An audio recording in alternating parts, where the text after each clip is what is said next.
All right, testing, 1, 2, 3. What's going on, fellow rogues? This is Mass Mayor here. Very tired Mass Mayor.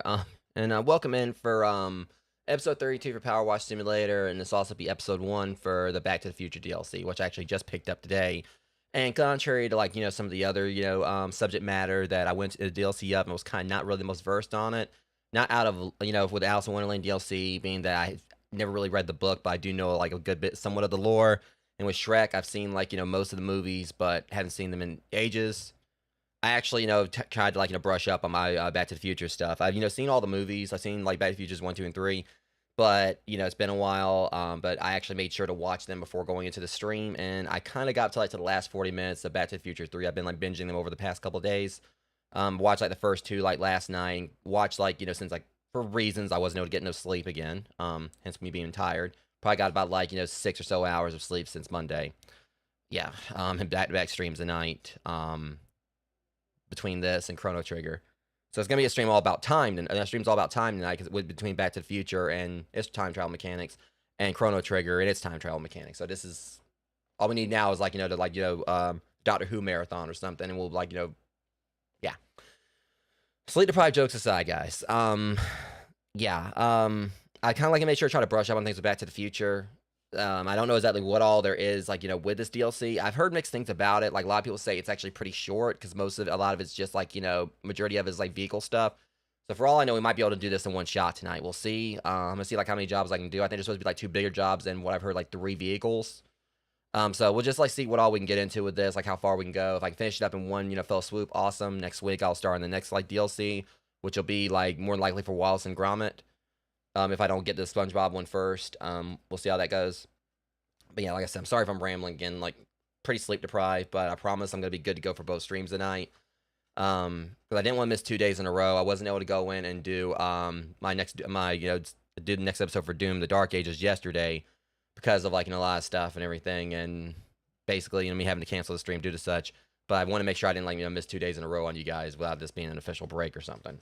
So yeah, we're gonna go ahead and get on into this because I'm excited for the DLC. The movies have also definitely had me intrigued with how the DLC is gonna go. Also, another thing I might notice, because some people don't realize, but I am capable of actually doing a live stream without one of my hats on. As I've kind of shown on my streams before, I've also been visible on my streams before. My hair is very lopsided due to someone who cut it who cut it last year, not really knowing what they were doing. I've been meaning to get it trimmed, so don't at me on it. I am capable of doing streams without a hat on from time to time. But also, as one reason I'm doing it today is because it's actually been pretty hot today and all that. So, yeah. But anyways, yeah, I'm really excited, like I said, to kind of, get into the, get into this. Yeah, I mean, I feel my hats have become, an actual mascot for the channel as much as my mask is. Welcome in, Elginox. I feel the hats are actually as much of a mascot for the channel as much as, my symbology with the mask and everything, and the gas mask. So, that might just be a bizarro joke we'll do, in the future. It'll be someone comes in, or basically if I'm streaming without a hat, or that'll be my alter ego or something, or whatever. So in another stream afterwards, I would come out with the hat, and it's who is this guy? I was what are you talking about? I was there was last stream, someone streamed without a hat, and I was damn it, he did it again. I don't know. My jokes are kind of probably lacking, very very much lackadaisical, lackluster, or whatever tonight, because again, sleep deprivation. But either way. We're gonna see, I'm going to the wrong menus here. So yeah, that should be properly installed compared to, alright, yeah, alright, making sure. Universal Studios needs help with the production of the iconic film trilogy. You're gonna need, so, Universal Studios needs help with the production of the iconic film trilogy. They made me a set janitor, apparently. I thought it was actually gonna be in-universe like it was with Shrek and everything. I'm actually I'm cleaning the set. I'm cleaning the friggin' set. I like how the flux capacitor is the logo. But, so that's what, I'm literally just, also I know I'm having a problem with my, well, never mind, okay, yeah, it's up there, I was just making sure. I was kind of thought I was having problems with my little chat overlay, chat on my stream. But anyways, yeah, Dot Brown's van, $45 for it. Twin Pines Mall, 1984 case. Yeah, obviously this isn't set for the first movie, right before Marty went back in time. Powerwash services. Well, we might as well go and try to accent this. Let's see if we can do the movie trailer guy. Powerwash services. Want to get into the movie business with us at Universal Studios? You see, I'm a producer currently on location. looking at a dirty prop and wishing I had a big old water pistol to wash it down with. When I said as much on set, my intern pointed you out in the phone book. I had no idea power washing was even a thing, but apparently people watch it for hours on their VHS. Who knew? Think you'd be up for coming down and help us out? Well, this summer we loaned a medium-sized truck to another production. It's come back filthy as anything, and we need it for our next shot. Thanks a lot. Not verbatim, but I don't know. I don't know why I did like the random, like, you know, summer blockbuster guy voice or whatever.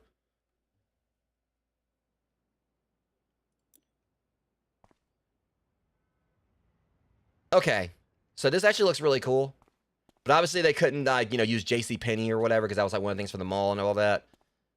So yeah, they couldn't actually use like JCPenney in any shots or anything. But still, I mean, I kind of like it. It looks like very much like, you know, from the movie. It says Photo Hut. I couldn't remember because I want to say I thought it was like a fireworks stand. Like I literally just watched like the first movie again, like, you know, a couple nights ago. But yeah, I dig this. I like how it looks here. You know, it definitely looks like, you know, yeah. But this is honestly, I don't even know if I want to use this because it's probably going to speed by too quickly. Let's see what happens. All right, so hello there. Welcome to the set. I think it's kind of like its fourth wall breaking in a way. To an extent. Like, we're not actually in the movie. I'm Alex. I'm a total whiz with a pager. So the producers have asked me to regularly check in with you. So, have you regularly checked in with, like, the updated technology? I know people don't really use tasers anymore. Unless they're actually trying to say I went back in time to, like, you know, the 90s or something. Now, that would be, like, a pretty meta thing, too. I bet you're excited to be on a movie set, aren't you? I know I am. I mean, it kind of makes sense this actually takes place in the 90s or, like, the 80s. Well, it'll be the 80s because of the first movie. But, kind of what makes sense, like, literally with the time travel mechanics. Like, say I went back in time to take this job. I'm just an intern. I'm so excited I haven't slept for 2 days because they said, like, they're actually, you know, filming the movie. So it's like I'm literally, you know, it's kind of like some serious, like, Back to the Future stuff with how, like, they were going back and influencing some events, like with Marty, like, on stage during, like, at the end of the first movie on the concert, and basically his, like, his song influenced Chuck Berry. Thank goodness for the sugar of Waffle Puffs. So I'm guessing, like, the whole concept is that I'm literally back in the 90s here. So the movie's called Back to the Future. Yeah. They're literally, like, in mid-production of it. I'm helping them, like, you know, get ready for the film the movies. I can dig it.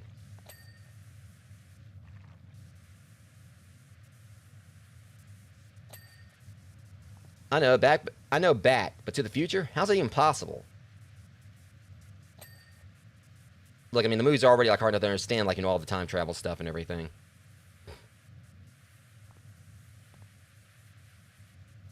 No joke, the title alone is making my brain fuzz. Like, I'm literally about to be to the next lore thing already, so... Yeah. I think some people actually, you know, said something about, like, they weren't really too much fans of, like, the... You know, the, text in this one. From what I've already seen, this is just the tip of a huge mind-bending iceberg. Ain't that the truth?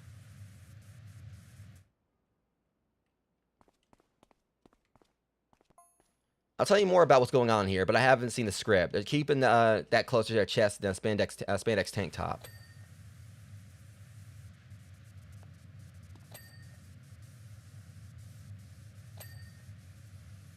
What I would give to read that thing.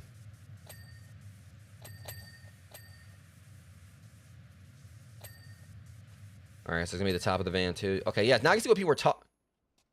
When I can tell, the movie's about a high school kid who's best friends with a mad scientist.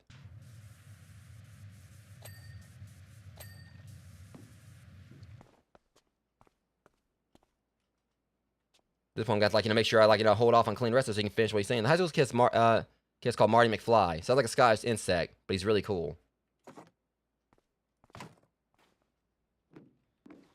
So I'm gonna have to, like, you know, just kind of slow down a little bit just for him to catch up on the lore, because I don't want to, like, finish this before he finishes talking about everything. The scientist called Dr. Emmett Brown, and he looks like he's had one electrical shock too many.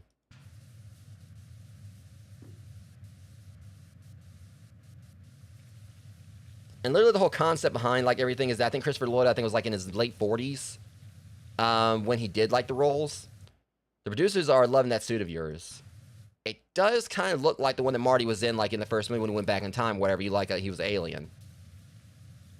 Now I think about it, kind of, it's on brand. Is it available for day hire? There's a couple of scenes that would be perfect for. I know, is that what they're talking about? Like, they're basically talking about, like, when he crashed into the barn and everything. And I know I'm kind of like, I'm hoping I'm not, like, doing spoilers for Back to the Future for those who haven't actually seen the movies. At least, like, some of the ways he's mentioned, I went and had to actually brush up on the film for that. But it's kind of like just with this, I kind of definitely makes me wish I would have went into the Shrek stuff, you know, having watched the movies or rewatched them or whatever, because it would have gave me, like, a fresh, you know, mind of things. But yeah, because I kind of like, you know, like how, like, even, like, you know, IRL, the time bending stuff actually kind of, like, fits, because Christopher Lloyd was, I think in his late 40s when he played Dr. Brown, Dot Brown. I think Dot Brown was supposed to be, like, in his 60s. So it kind of, like, you know, made it, like, you know, for years and years. I mean, it kind of gave me this whole mindset where I was like, wait a minute. Like, you know, so how old was Christopher Lloyd in Back to the Future? And for the longest time, I thought he was actually really old. I was like, okay, how old is he now? And I was like, he's got to be almost 100, which he's in his 80s. But in his late 80s. But the way it was, like, the film makeup actually made him look, like, so convincingly older. You know, he's only, like, in his late 40s. That for years and years, I was like, wait, is he age? And he realized that realistically, he actually did look a lot younger because he was younger. It's just he had makeup on. I think, like, he had makeup on, like, for a good bit of the movies.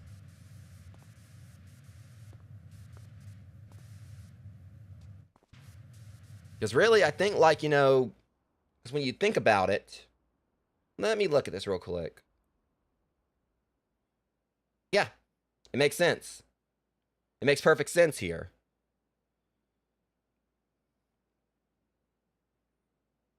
Because Back to the Future and Clue both came out in 1985. And Christopher Lloyd actually looked young in Clue. So he was, like, in his 40s in Clue. So literally, like, you know, it's kind of like, you know, it's just like a massive, yeah.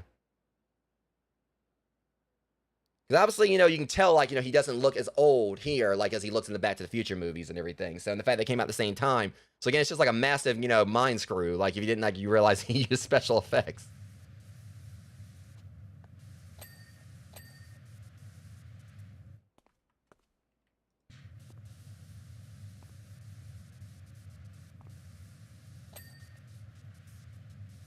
Alright, so...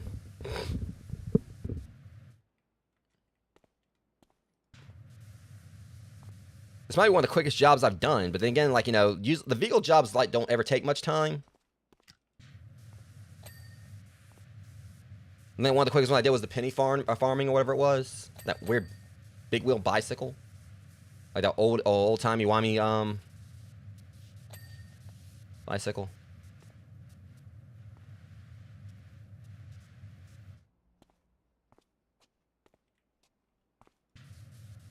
Just like still gotta get these little details about things, so.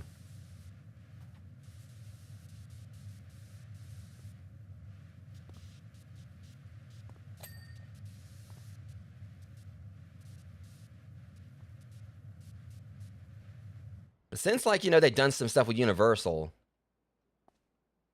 you know, like here or whatever, it kind of like hits the point home what I was saying before. I think I said, like, it would have been cool to see something for Jaws.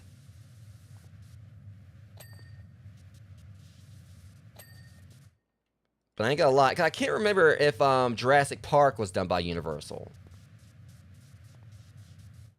I think it was, because, like, they had, like, a ride at, you know, for Jurassic Park at Universal Studios, I thought.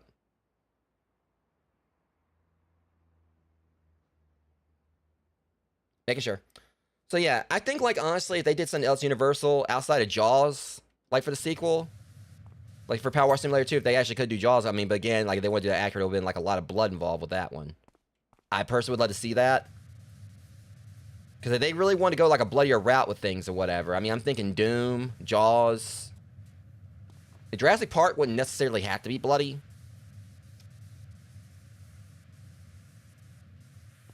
Because really, like, the Jurassic Park movies don't really have, like, a huge amount of blood to them. Because I think, like, a lot of the deaths they've had, like, you know, for the characters when they get being killed by dinosaurs, a lot of it, you know, has happened off screen. Off screen. Namely, you know, with Nedry, you know, with the spitter. I keep forgetting if it's Dilophosaurus or... That's one I've always had problems, like, pronouncing its name. But, between that one and also, of course, the, you know, the clever girl thing. Second here. All right. Let me get back on the van. The only reason it's taking a little more time here was because I keep saying time. It's because, like, you know, it's little small intricate details. There's that one.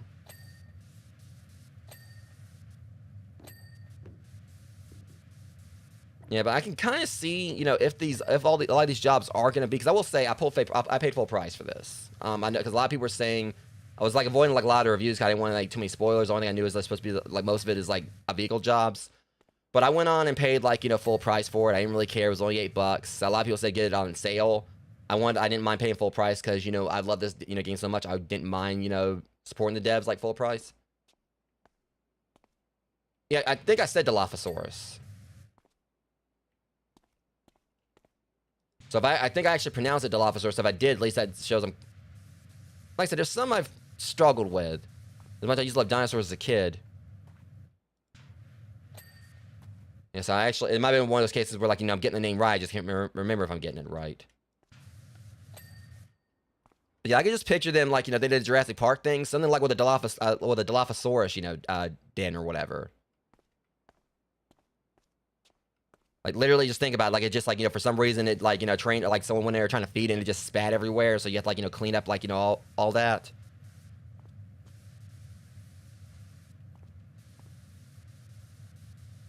Okay, dang, hang on. Yeah, some of this is, like, being a little bit trickier to get up. Unless... That's the problem. Yeah, I mean, as a kid, I knew, like, you know, that's the thing. I knew a lot of, like, dinosaur names, like, very, you know, because, again, like, I spoke previously about how much I used to love, like, how obsessed I used to be with dinosaurs. And that might be, like, contributory to how much I love Godzilla. Or it might be vice versa. I can't really remember, but, yeah, the only issue with this, like I said, is that it's just trying to find, like, the little, extra little bits. I just kind of feel like there's different things they really could do with, like, if we don't get, like, a Star Wars DLC for this at some point, I'd be very surprised. Because I could see Star Wars, like, having so much potential. Like, one of my favorite, like, you know, Star Wars creatures is the Rancor, so, I mean, it would be pretty cool to, actually clean, like, you know, the Rancor's, lair, you know, from, Jabba's palace or whatever. I can't remember if it was actually Jabba's palace or whatever, but either way, Jalla's, you know... Why did I say Jala? Again, sleep deprived, guys. Bear with me. So what's the last little bit of this? I mean, personally, I just love to, like, you know, just, like, you know, clean the cantina. The only thing I'd be concerned about is, like, possibility of, like, if they actually use music and getting hit with copyright strikes. I know, like, the cantina song would definitely get me hit. Get me hit. Well, not like a strike, but a claim, but... It's just, again, there's, like, little spots here. It's like it's... Alright, hang on, there we go.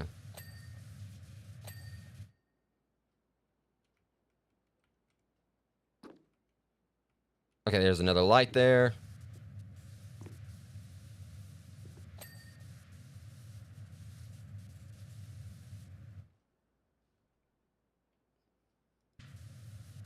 Oh, yeah, there's all that, too. See, there's all these other little bits here that... Alright, here we go. Headlights, too. Get the roof trim. Just... They're saying get the roof trim or whatever, but...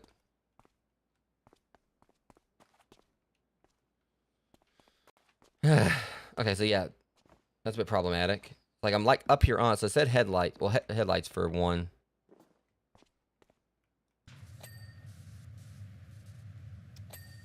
Now it's got to get, like, the roof spotlights and the roof trim. Roof trim.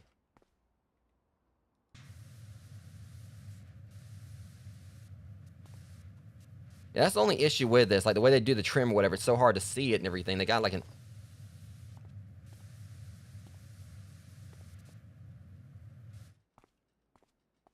Yeah, this is, like, odd how they did this. Let me check. One sec.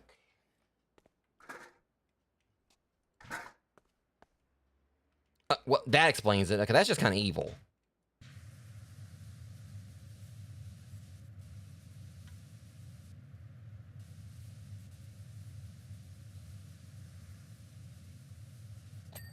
Okay. That was annoying. Alright, welcome in, Jeremy. Well, I mean, I don't think it's really just the night or whatever. It's just like even the daytime, whatever it'll be like that. But anyways, welcome in, Jeremy.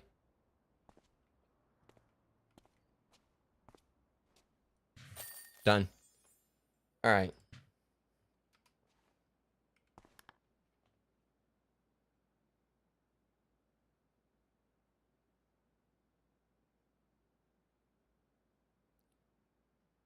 All right. Van looks fantastic. They said it'd be fine under the grime. In fact, you've done such an amazing job. We'd like you to stick around and wash down the most important vehicle in the entire film. Thanks a lot. The DeLorean. It makes sense because it'd be like right here too. So it's gotta be the. You don't call it the time machine. You call it, well, probably for copyrights. The time machine. Well, I'm calling it the DeLorean. All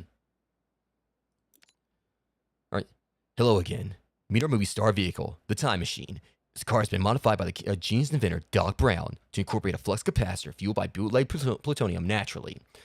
It reaches a top speed of 88 miles per hour in no time, so to speak. Anyway, riding words are hard. I had a little bit too much to drink last night. Sorry about that. We were partying about like getting greenlit for the film. Anyway, riding those timelines is cold work, which is left it covered in temporal ice and astral particulate. Basically, our props department had a field day with it, and we need it clean for one last take. Oh, and we'd really appreciate it if you kept everything you've seen today under your hat, or rather mask. The future depends on it. Thanks a lot. A time.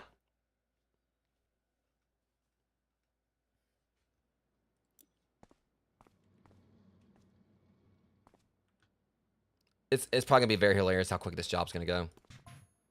How incredible does this car look, right? I haven't cleaned it yet.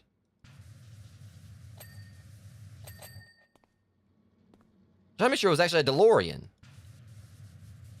No idea what all the bits are or what they do, but it looks exactly how I'd imagine a time machine to look if it was a car. I mean, by the way, we had to keep the gull wing doors locked.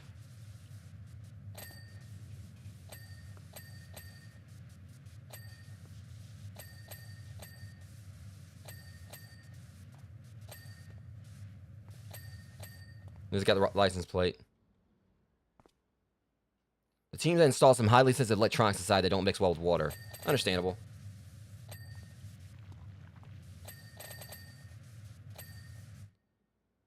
Also, from what I've seen, there's going to be a dog hopping in and out of it all night anyway. Yeah.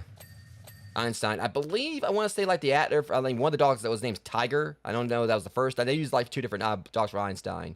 Another scene, I'm not sure is that what's going on. I know like they had one dog that played Einstein, I think, in the first movie, and then I think like another one that played him, I believe, in the, I want to say in the second and third. I believe it was just two sheepdogs. It's hard to pick up what everyone's saying unless you're stood next to the boom mic, which I'm not allowed to do as I fidget too much. So I could speed it up, but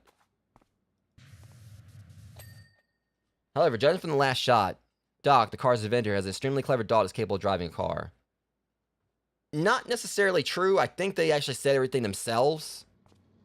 Einstein didn't actually know how to drive the car. Just to let you know, they're planning on testing out time travel special effects soon, so watch out for that.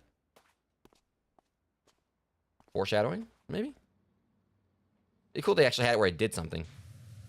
As I'm pacing myself on how quickly I clean, because I don't want, like, because I think like there has been times before, like they were in the middle of like saying something, I cut it and I finished the job and I didn't get to like read the rest. But this is definitely one of the quickest jobs I've done, if not the quickest. Yeah, I can confirm. When you've done on the car, they're going to put it through its paces. So satisfying. You're about to see some serious special effects. We'll see.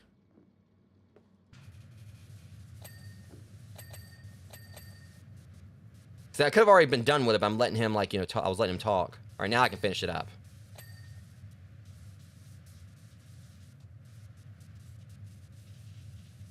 Tires are going to probably be a bit of a pain, but... Yeah, like I said, I just, like, switched, like, you know, one ingredient. I just switched the water for Dr. Pepper.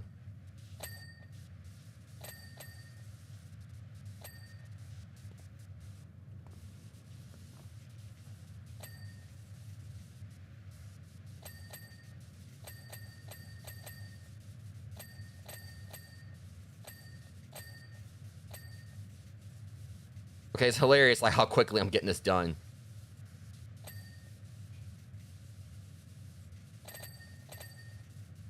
I think they just kind of did this, whatever, just, like, you know, for those who love, like, the, you know, the, rapid-fire dings, just for the, a satisfying sound effect.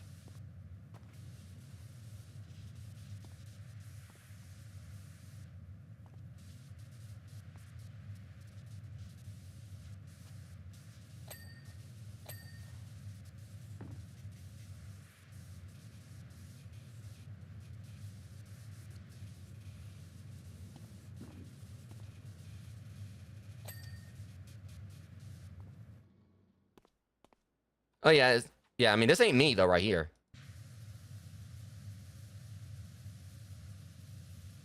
But, yeah. Because I want to say, I think, like, they, in the movie, I think, like, the street actually was kind of, like, you know, wet. I can't remember if like, the pavement was. But they definitely did put, like, a lot of detail into it. I mean, like I said at the start, they obviously couldn't use JCPenney because in the movie it was JCPenney that was right there. Yeah, I just hate they don't actually call it the DeLorean, but I'm pretty sure it's probably, like, you know, copyright stuff. Like, they got the rights to the movie, but, like, just for the movie.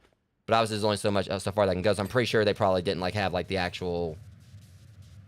It would have been extra for them, like, you know, get the rights to say, like, actually mention it as a DeLorean.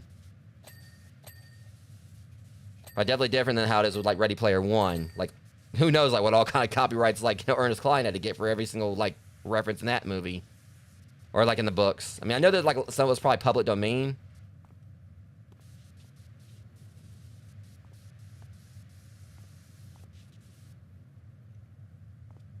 I mean, I don't know, like, the fact he actually owns a DeLorean, like, had anything to do with it. I doubt that.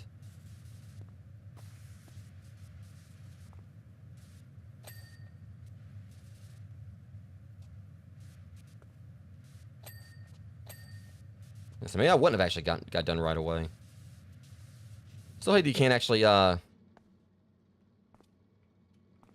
the doors. But, I mean, from, like, you know, a lore standpoint, it's understandable.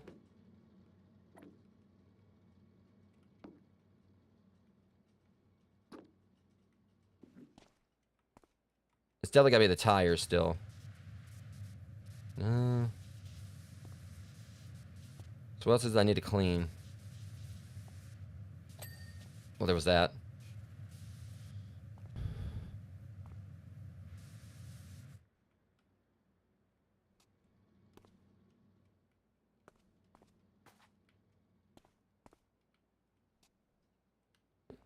Oh, there's so many parts here.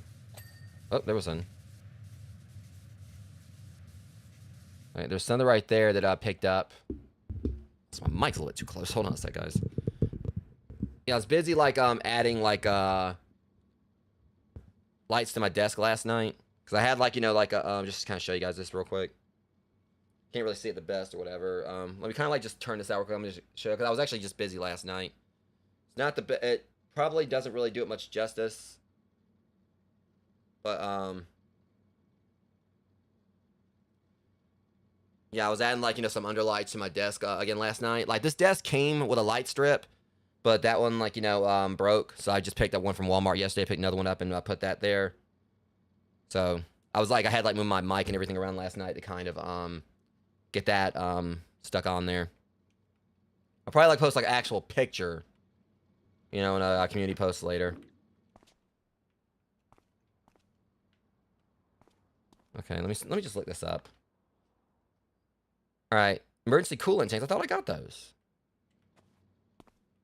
Oh, wait. I like how they said emergency coolant tanks, and there's just all this stuff on here. It's like, okay, where's it at? Let's get the power coil.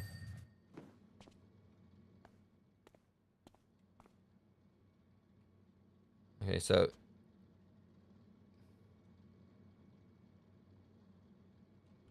that was a trick to it. They want to make... Well, that's other than the emergency coolant tank. They put, like, a bunch of stuff on here without you even knowing, like, what the hell... Alright. See, I'm trying to get the coolant tank, and I still can't get it. They put, like, all this stuff on here just, like, randomly... Like, it's like, oh, that's an emergency coolant tank. Okay, well, what's that right there? Is that the flux capacitor? No, that's inside the car. That would be the emergency coolant tank. Or, wait, how many does it have? At least 5. Okay, what's this thing right here? That would be your reactor. All right, front toe rings. Oh, now we're gonna get to normal stuff. Yeah, we can't miss those front toe rings.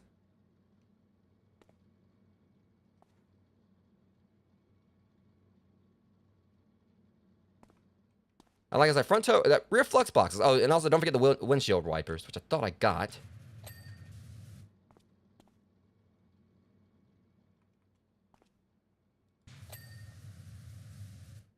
Yeah, we need the. I like how it's just like. It's like, yeah, we got the rear flux boxes, the emergency coolant tank, the reactor, but also make sure you don't forget those windshield wipers.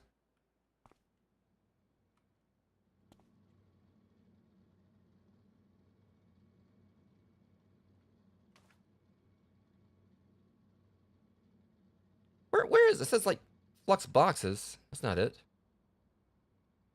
Flux band. Okay, so that's the flux box. That's a flux box. Then we gotta look for something that looks like similar to that, maybe.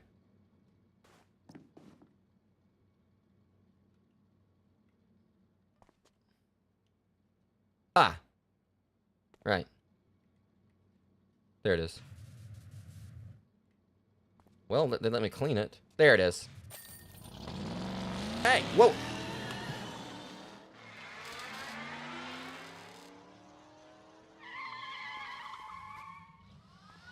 Well, I was gonna state the part. Come on. So cool. Okay, that was awesome. Wait, can you put the Oh! Now that is a nice touch. You actually can put the fire out.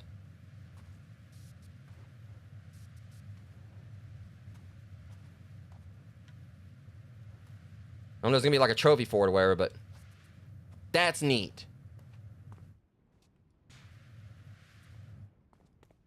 I'm just wondering if I get something for like putting the fire out myself. Hang on, if I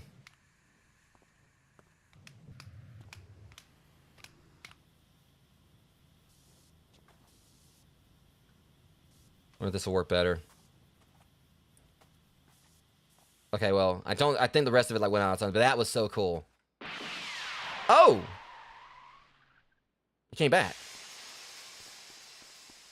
Oh, watch the time machine reappear.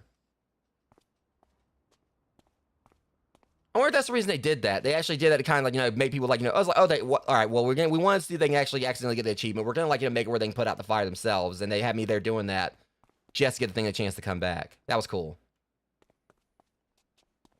I haven't actually seen any other job like really do anything dynamic like that. Where I wonder if it's going to show it speeding off. Just want to drop you a note to say thanks for doing another perfect job. Anyone who goes the extra mile certainly has a future in this industry. We want to say to contact you should anything else come up, which almost certainly will. There's no messier business than show business. Well, unless you're the Doomslayer. Like I said, now would be perfect. They actually hire me to come in for like to clean the set for Jaws in the next game. Again, I feel like Jaws would be like a given. Especially if they did like across the different movies. If you need a review for your local directories, listening or whatever, Alex will sort it out. Thanks a lot. Okay, now we gotta clean the clock tower. So this looks like this is definitely one of the bigger ones. Hey, Powerwash Services. Any chance you're free to come down to the Universal Studios back lot? We're just wrapping up our film's incredible climax sequence, where the special effects team threw everything at our clock tower, even the lightning. Now the film's in the can. We need it meticulously cleaned down for the next production. See, I told y'all they were having me as a set cleaner. You did a fantastic job on our vehicle, so naturally, you're the first person we thought of. Thanks a lot. All right, so obviously the clock tower is very iconic, of course. It's, you know.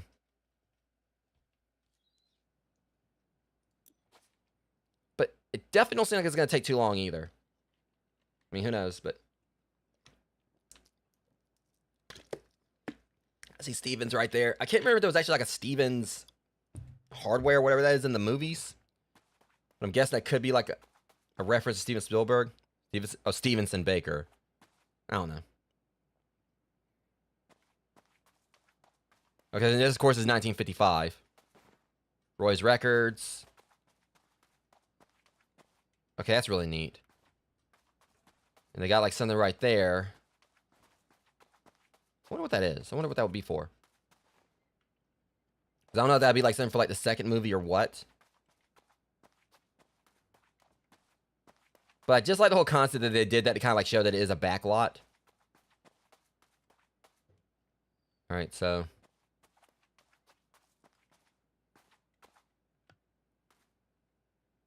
Anyways. Yeah, this probably won't take long at all. Wait, we can go in? Oh, this is the first thing. Normally, don't let me go inside the buildings. Oh, where just like the whole recreate the whole thing where Doc climbed up to the top of the tower. Oh.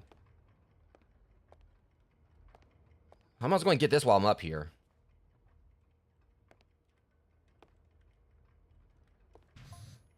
Welcome back. We left the front doors open so you can use the staircase. Should make cleaning up the stuff by the clock tower much easier. Yeah, I'm going to start up here. Still, it's not going to take that long. So I haven't seen the script, but I've watched them film this scene 1,000 times, so I can talk you through it.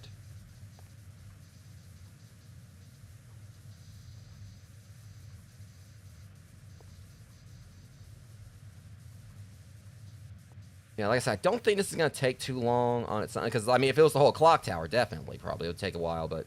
Now, I can see why people are saying that the DLC is definitely kind of short. We're already on the 3rd job, and we're not even an hour in.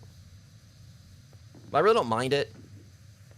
Unless I didn't mind... I know a lot of people... I can see why some people were saying some Steam reviews, the ones I watched, where when I saw, like, they were kind of like going maybe, like, a little bit of spoiler territory on stuff, I definitely got veered away, but I saw, like, several reviews that said, get this on a discount. I really don't mind. I paid $8 for it. Like I said, I love this game. I spent like so much time playing this. I started this about 2 years ago. So, you know, and I've done like, you know, I haven't, this is probably like, you know, definitely, it's not, probably like not, it's not my most played game on the channel, I don't think. But it definitely is like one of the top ones. Obviously Phasmophobia is like, you know, the game we played the most on here. But this one definitely has like a lot of episodes to it. So I spent like my fair share of time on this. At the end of the day, like, you know, I kind of look at it, like, I didn't mind, like, putting, like, a little bit extra money towards, like, you know, because I don't know if, like, the devs actually get, like, you know, like, full price, you know, full, like, you know, amount for a game that, you know, for something, you know, if you buy it at a discount. I feel like, obviously, they're probably, like, the ones that take part in the discount stuff, so, but no, like, I don't mind, like, you know, didn't mind paying $8 for this, because I've definitely been enjoying it, just because that little bit of extra detail they put into the whole thing with, like, the DeLorean. And I haven't actually seen that much, you know, anything like that happen with, like, with regards, like, special, you know, things happening, like actor finishing a job. I mean, I think there might have been, like, 1 or 2 things that did that in this game where something happened after I finished it, but for the most part, you know, but that, to me, was one of the coolest things so far. And the fact they give you an achievement if you stick around and watch it come back, like, that little attention to detail. The fact you actually can stand in front of the car. So that was climbing the clock tower. Like, you actually can stand in front of the car, and it stops right before it gets to you. Or it disappears right before it gets to you like it did in the movie.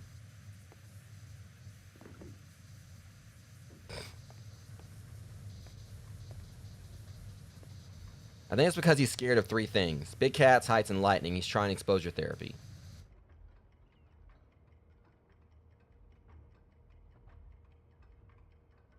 That is... Well... His plan is to hug a sculpture of a puma and then zipline his way to the ground in a thunderstorm. 3 birds in 1 stone. I love it. Okay, that's just hilarious. I like how the intern is...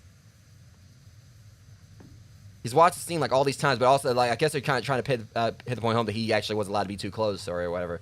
When he emerges on the ledge of the clock tower and sees the puma, he panics.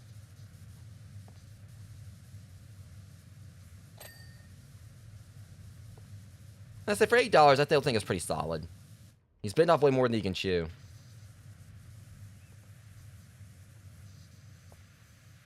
I mean, I will say maybe $8. I mean, on one hand, I say like, you know, basically for how quick it is, like getting through this so far, maybe $8 for some may be overpriced. I could definitely see that. I can understand that. But like I said, I just really didn't mind it because, you know, they didn't mind like paying full price like to support the devs because how much you know fun I've had with this game. I mean, I'm pretty sure not like they would have like, you know, needed like the extra few bucks from me or whatever, considering, you know, how much, you know, just how far they've come or whatever, you know, how much money they had to have like, you know, generated from like all, you know, how popular this game was, you know, to be able to make the sequel. $8. But like I said, people I think like were mainly like a lot of people were complaining, not really about like the So I think like what little bits I was seeing is that people were just kind of complaining about how quick the jobs go by in comparison to the DLC, or in comparison to the price. So really, the way this would kind of go is that I mean, realistically, I could actually make things go slower, because that's the thing. Like you can use like different washers, so you don't actually have to use this one. Like I literally could just like go in and once I kind of find it, sometimes I'll push the wrong button. So now I'm trying to actually pull the menu up. Yeah. So I literally could like go in and use like the hang on.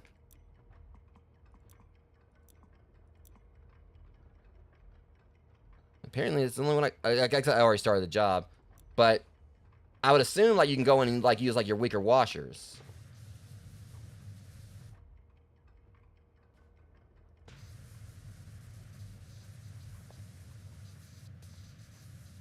I mean, because obviously if you use like a weaker washer, it would make it where the you wouldn't be able to clean it up anywhere near as quick. I know there's probably like there's at least some people that like play like will play like some of the maps intentionally like that. Just like you can buy like soap, you can buy like cleaning fluid, and that would like because so realistically if you were like use like a very weak washer, like a lot like the stuff would not come up anywhere near as easily, possibly wouldn't even come up at all, like depending on how weak the washer is. So you actually like, well, maybe if you're gonna go that route, you'd have to use soap or something. But like I said, I've only like used soap on a few jobs like during my entire like during everything I've played of this. So because like to me like at times like soap has definitely felt game breaking, and if you definitely did it like using like this one the Vista Prime Vista Pro, that would definitely be massively game breaking. Because the soap would like spray out in the wide arc or whatever, and plus like with how much money I've got, I can afford a lot of soap.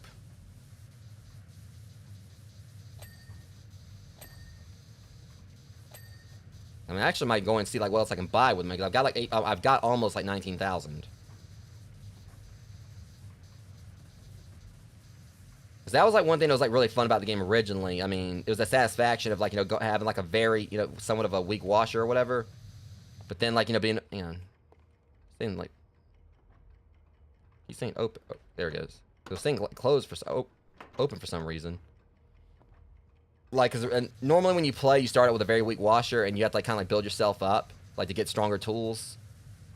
And you get like other extensions and all that. Like this Trident one I've got was one I think I got like at the end of the game, and this in itself, like combined with the Prime Vista Pro, definitely is speeds things up.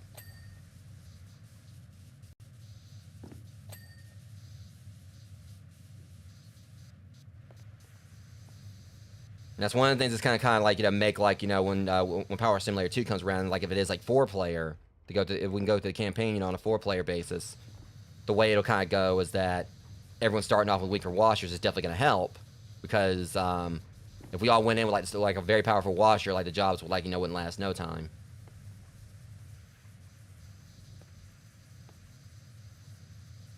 So like the whole like thing of like kind of like building yourself up definitely helps, like especially if you're doing multiplayer. Otherwise, like it definitely like make the game more unbalanced.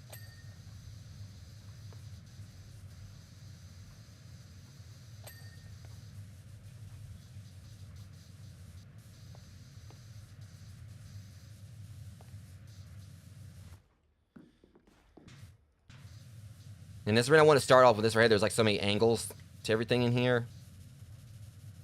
I feel like outside probably won't be as bad.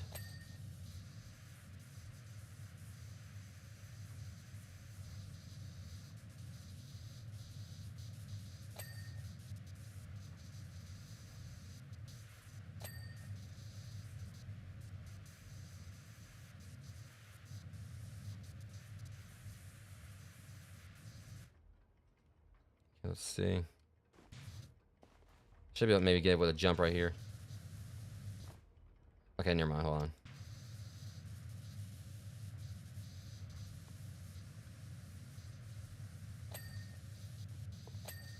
Alright, yeah, I was on the other side. Get the door while we're at it.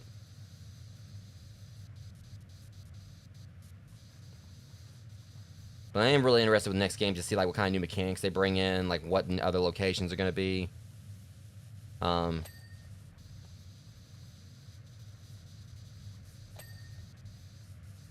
And also, like, you know, because I'm pretty sure they're going to do, like, you know, licensed DLC again, like stuff like, you know, like this again.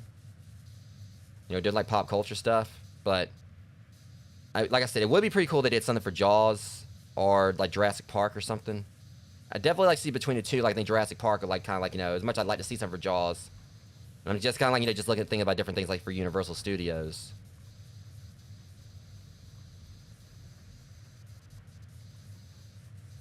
But yeah, Jaws and Jurassic Park would be like two good ones. But I feel like, you know, again with Jaws, they had like gonna kind of be willing to, like, you know, put actual blood into the game.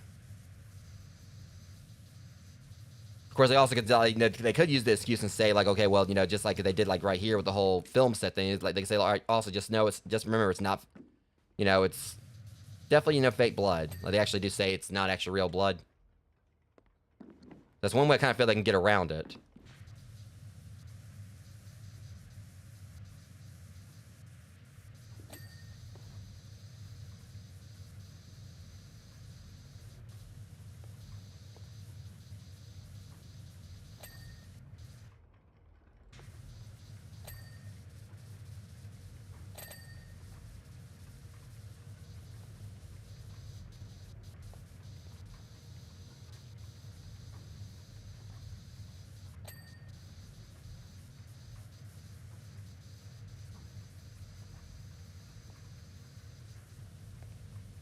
Again, scientist.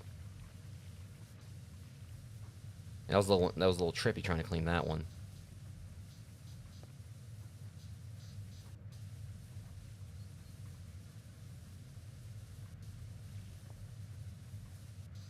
Okay, probably been gonna be around this side of it.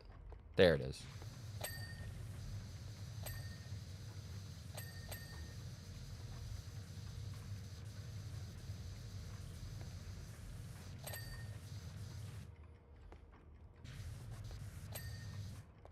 Now, but again, now y'all see definitely why I chose like going clean this part first, because I knew that it was gonna like probably take a little more time. And of course, like we got like, moving parts here. It makes me think of like, you know, the potion factory from the Shrek DLC, but I don't think it's gonna be as bad because with that I had to stand on everything.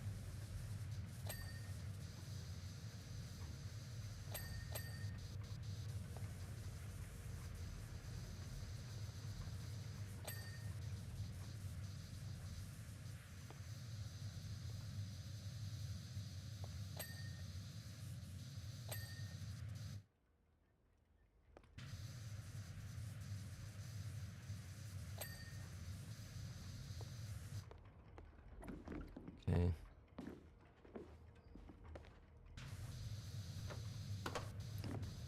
Okay, I'm just gonna leave that closed.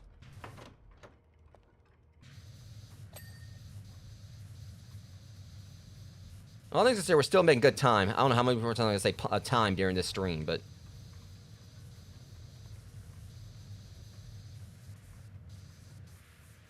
see, it might actually be a better idea to kind of like clean it from an angle like this. I can hit everything at one time. Maybe I can't hit like the front. Actually, maybe I can.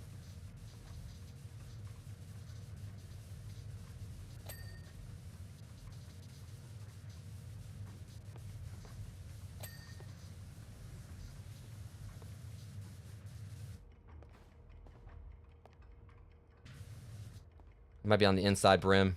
Yeah, there it is. Alright.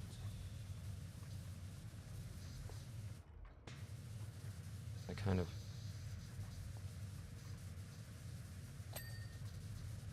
got that one cleaned at least. Doesn't help that like they kind of stop it like a little bit, so you have to like wait a second. I mean, that one doesn't stop, but...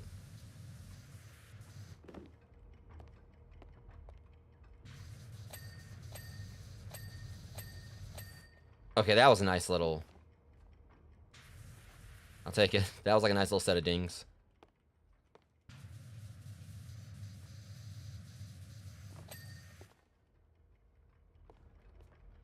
Alright, I think that we still gotta like hit the wheels just a little... I thought like... oh my god.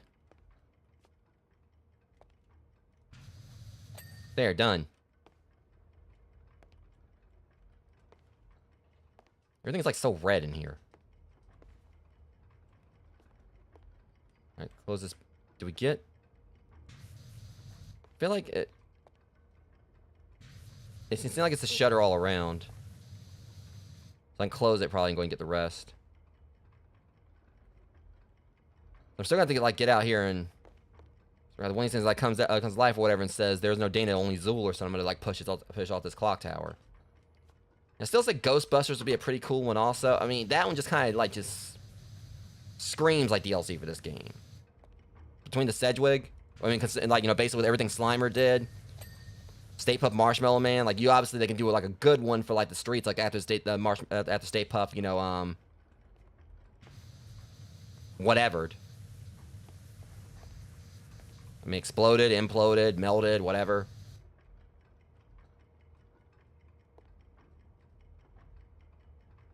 So I get the frame here.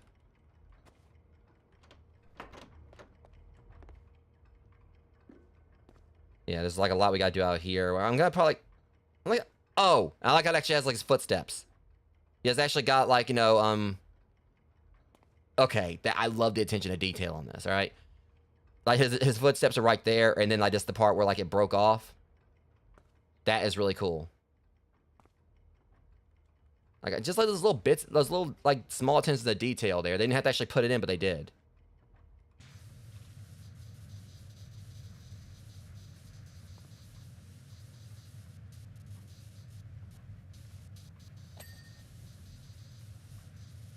Okay, I'll come get the rest in a second. I just want to go and get like the frame.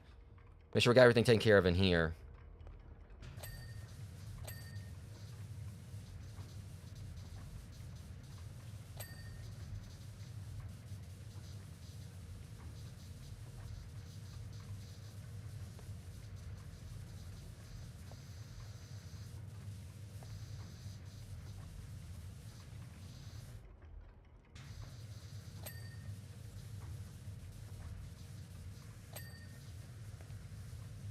See. There's something else over there we gotta get.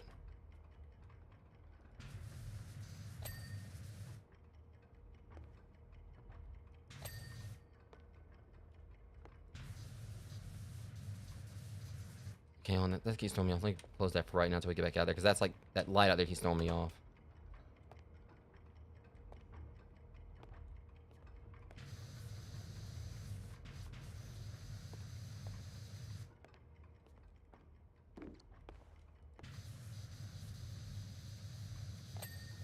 Because I was like, at least like, you know, they put like a larger job in here.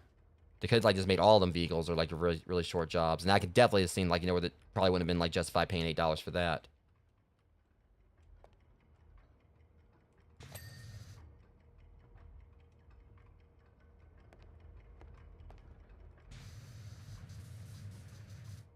Okay, I think I know the best way to get that cog.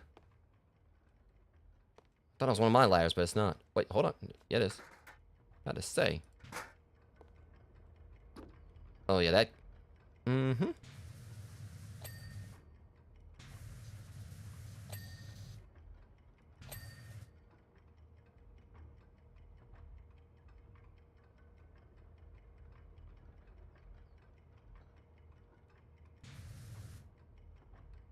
Our clock tower axle. So it's probably gonna be on the other side over there. I know, is that how to get to that?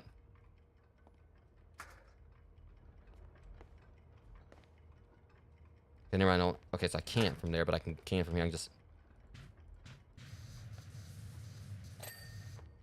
Got both of them. I mean, everything's looking mostly clean up here. Oh, and there's still something else.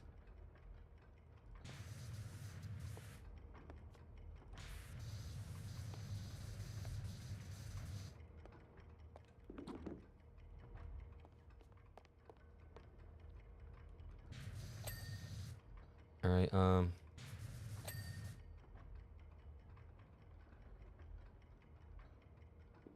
here we gotta get the outside the shutter frame. Alright, and... I feel like that should... Oh.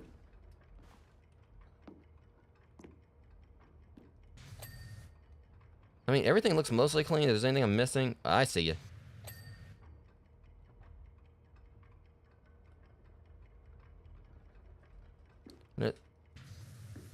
There's a little bit right here, too.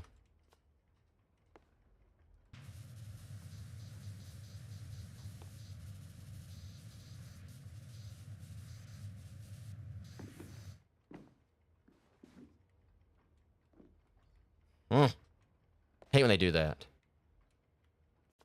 Who's gonna notice that? Alright. If there's anything here, I'll come back and get it. We'll go ahead and get on outside. Okay, now this... Low bridge. Wait, can I go down the zip line? I'll test that after I finish cleaning it. I'm just curious if I can go down the zip line.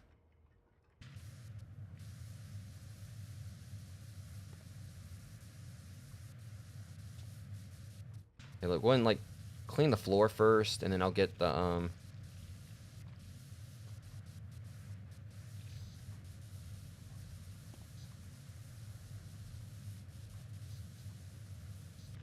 because the floor is like, it feels to me like it's the biggest part still.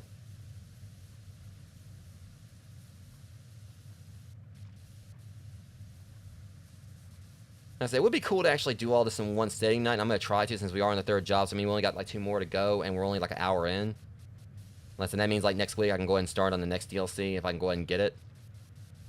Because really, there's probably only gonna be like 2 more I'll be doing, outside of like if I do the Final Fantasy one, which I do want to. I don't know. I mean, I'm trying to think. Because like I said, Wallace and Gromit, I have decided I definitely do want to do that one. And the SpongeBob one, like I said, I'm not really the most versed on SpongeBob. I know like some memes here and there. Never really watched like the show other than a couple episodes, as I've said. But it would be nice to do just to see like, you know, how it looks and how like a game, like, you know, a setting that's like it's purely cartoony would carry over into this. Because I'm pretty sure it's probably gonna be like the most visually different. Maybe out. I don't know. The Wallace and Gromit one may have like, you know, a different visual effect to it, since like that's basically claymation. So it would be interesting. That's one reason I want to do that one. And admittedly, the DLC does have me intrigued on actually going and like and getting more into Wallace and Gromit.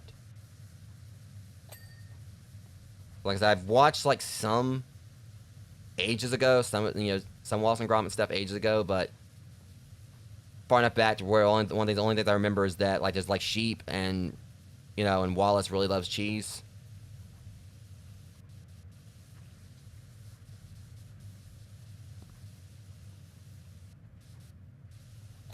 Basically, to the extent that I haven't really watched a lot of SpongeBob, but I know more about SpongeBob than I do on Wallace and Gromit.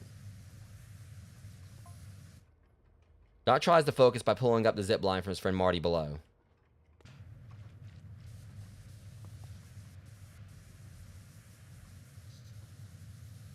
I like he's just writing like a completely different plot for the movie here. Marty tries to warn Doc about something.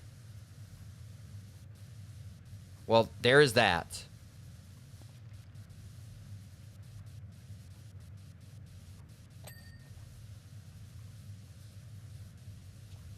Not sure exactly what, as his timing stinks. It's the middle of a thunderstorm, Doc can't hear a thing. Okay, well, he's getting that right, at least. He's getting that little detail.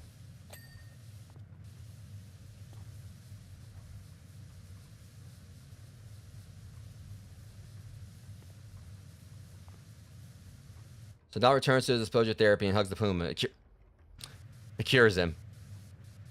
I knew he was going to botch it somehow. He was on point for the most part, and then that happened. I knew. I was like, please tell me he's about to botch this.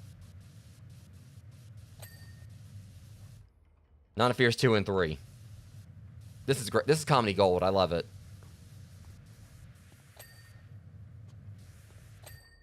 And again, like, he basically is justified because apparently they, like, you know, he, wasn't allowed to be that close to the set because how fidgety he was. And he's just making up his whole, like, a whole new, like, you know, headcanon.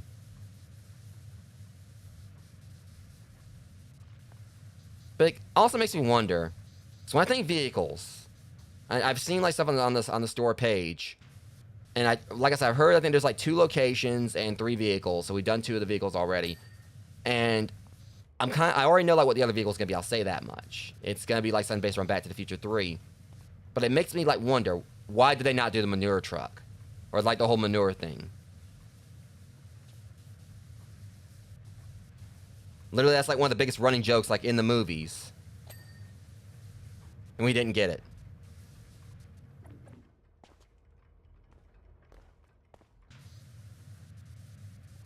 I mean, like, well, the movies have, like, a whole bunch of running jokes. I mean, one of my favorites is the one, like, every time, like, you know, he ends up in another time period and he wakes up, like, you know, to some version of his mother or his grandmother or whatever right there. Whereas the first movie did it best.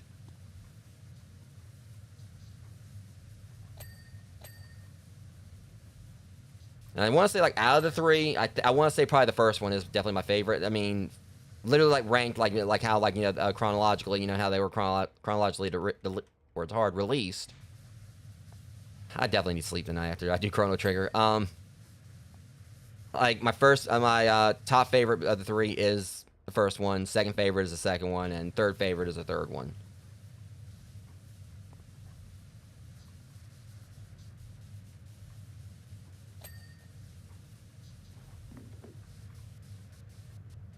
I don't know, and it's like, it's nothing, it's not really knocking the third one, because, I mean, it's still enjoyable, but it's just, you know, my thing is they, to me, just didn't really have, like, as many, like, you know, iconic moments as the first two.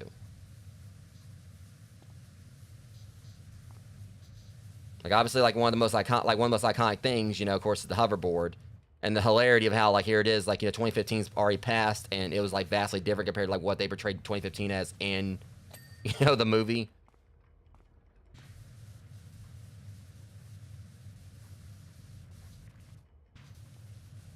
So, I mean, while I was watching, like, when I was watching through, oh, God, I keep stuttering tonight. I know I sometimes stutter during my streams, you know, because, like, you know, my words, I get caught on my words and everything, but definitely doing it today, but again, a lot of sleep deprivation. But, like, I kind of, like, got, like, a big chuckle out of it when, like, you know, they said, well, you're going to 2015. I was like, okay, yeah, you have fun with that.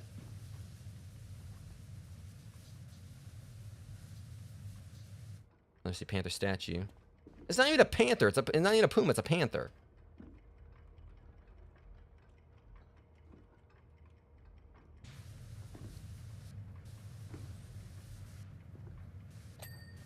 But yeah, like I said, like, the first two movies had, like, so many iconic moments between, like, the whole just a lot of stuff with, you know, with Biff, of course. Obviously, you know, the whole like, the whole butthead thing, like, his main, like, insult to call, like, you know, people in the McFly family.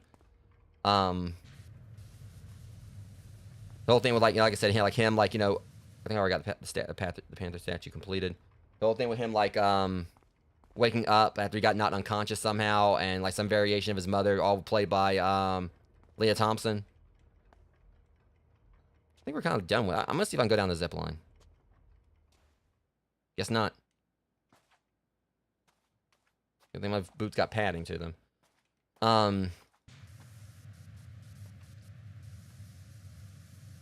It's another, like, you know, fun, like, one of my favorite running jokes. Well, obviously the whole, like, you know, think McFly or McFly.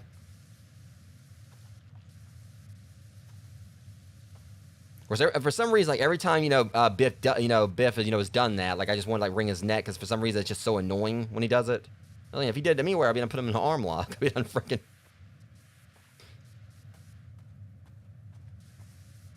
Or would have bit him or something. I don't know. But yeah, like, watching the movies definitely did, like, has made, like, this DLC, like, more enjoyable. You know, going in with a fresh mind on stuff.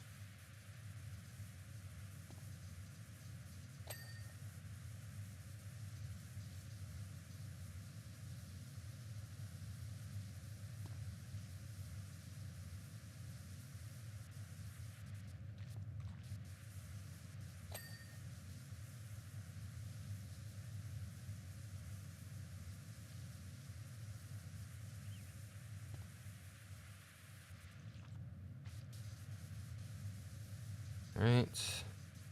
But yeah, like I kind of figured it was, yeah, this is going by pretty quickly now. The front of the clock tower is, yeah. Oh yeah, totally. Like I said, I was wanting to do the Warhammer DLC, but I've even, like, looked at it, and apparently, like, the general consensus of this is that a lot of people really do not like the Warhammer thing. But for me, I was still gonna, if I knew about Warhammer, if I was versed on it, I probably would have done the DLC. But, you know, like I said, I'm not gonna bother with, because I know hardly anything about Warhammer. I know, like, that's more Eldranox's thing. So, you know, if he wants to check out the DLC for that, he can.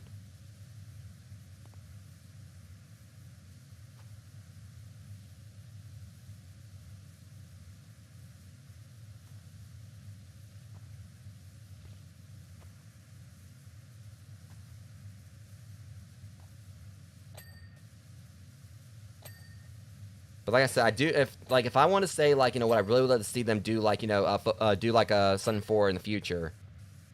I mean, I personally like to see more Final Fantasy stuff. I mean, I'm not like I don't really have I've never played Final Fantasy 14, but it would I mean considering like how much content they put out for that, and this is like Square Enix like Square actually was behind this game. That's one of the reasons I think they were able to use like Final Fantasy as well. It would be cool if they actually did like some Final Fantasy 14 stuff. Like I said, I'm not really the most, versed. Like I don't really know a whole lot about 14. I haven't played it, but the storm is really brewing now. Oh, he's talking about like he's describing what happened during the scene. I was like, it ain't raining. I mean, now it is, but to connect the zip line, Doc has to walk along the ledge and plug into the base of the clock tower's weather vane. Please tell me how's he about to botch this one? I gotta hear like what his headcanon is for this.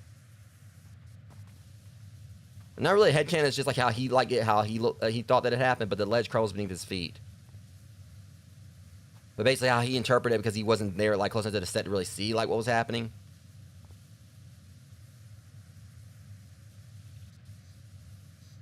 That must have been what Marty was warned Doc about. Ledge substandard construction. No, that's not what it was. Here it goes.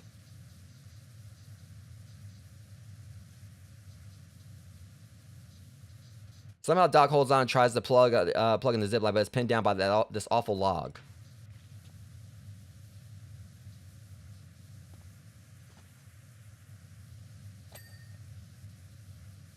I gotta hear the rest of this. I gotta go and finish so I can hear like what else he says about this, because this has definitely like been some of the most hilarious dialogue in this so far. I love how like he just botches everything. He's not close enough to see what's going on the set fully or hear what's going on.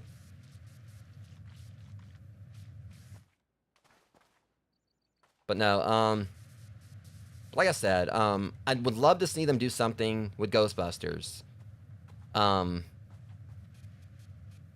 between Ghostbusters, possibly Jaws.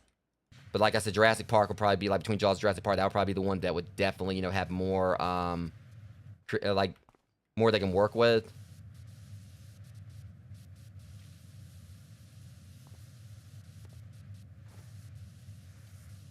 I was just thinking about Jaws, where because it's like it's another like well-known like one of the franchises, because I was thinking like just different stuff from Universal. And I kind of like thought about E.T. I was like, well, how could they make E.T. work?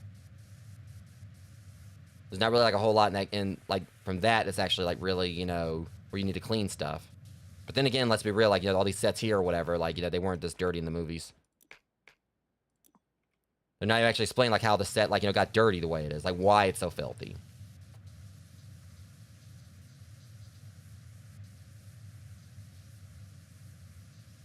Now, they kind of explained it with the DeLorean. But otherwise, I'm just here, like, cleaning the sets and all that.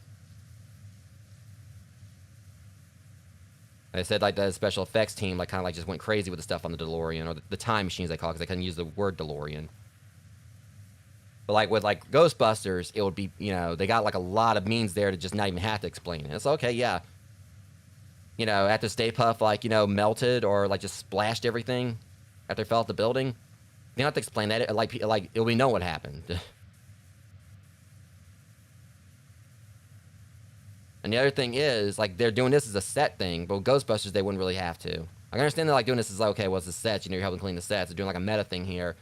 But with the Ghostbusters, it could be, like, someone could be, like, Walter Peck would, like, call you in. Just think about it. Peck, would pretty much call you in to clean up, and the whole time he would be just dissing the Ghostbusters.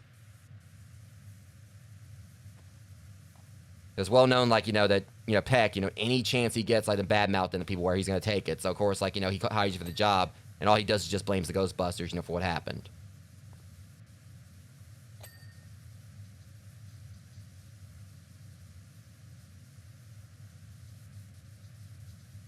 But like I said, the Sedgwick, just because of Slimer, and and Stay Puft, those would probably like be like the best thing, like two like the best examples for what they could like do something with. And just cleaning the Ecto-1. I mean, just clean the Ecto-1. In the firehouse or whatever. Like, for the firehouse, they could say, like, somehow the ghost, like, got out and everything caused a bunch of chaos. For the Ecto-1, I mean, it literally just, it'd be like in the sense that he just went on a job with it, and, well, They don't have to really explain that. It's like, obviously, they're going to go somewhere like where there's ghosts. There's a lot of collateral damage anyway. Of course, the Ecto 1 got caught in the crossfire. So, yeah, the Ecto 1, you know, I'm trying to remember exactly where it was that the Stay Puft, like, splashed down. I can't remember if it was in Times Square or what. I can't remember exactly what part of, like, you know, New York it was in. I mean, that's another thing, too. Hang on. Eventually, Doc frees the cable, but the storms are directly overhead. I think I might explain this previously, but I just kind of look at the Ecto 1, the Sedgwig, you know, after Slimer basically, you know, ran through it. You know, the area in New York, you know, where Stay Puft, you know, splashed down. The firehouse, he's no time to question his fear of heights. He has to zip line down to the ground before he gets electrocuted. But obviously another one, just because it would be perfect, Statue of Liberty. Leaning inside the Statue of Liberty, you know, like considering like how they slimed her down like at the start. He makes it.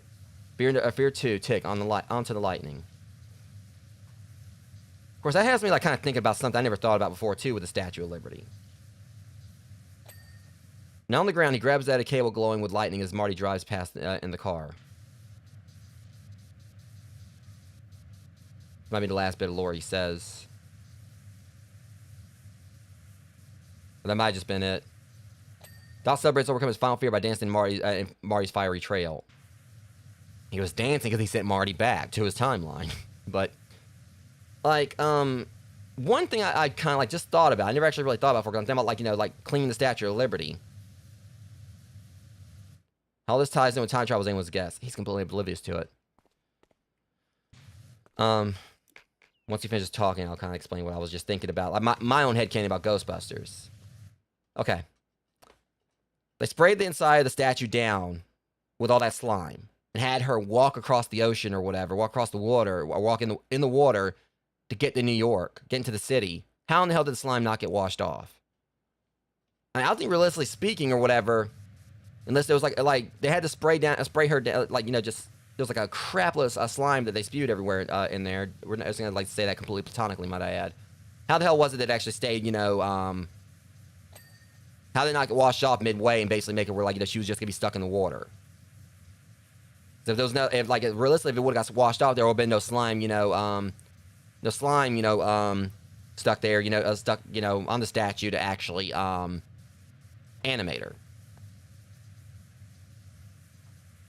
Of course, here I am. I'm trying to, like, you know, think about, like, you know, plausible mechanics in a movie, you know, about where they're, like, you know, hunting down ghosts. You got a giant, you know, creature made entirely out of marshmallows walking around. So I guess kind of logic maybe goes out the window there, but, you know.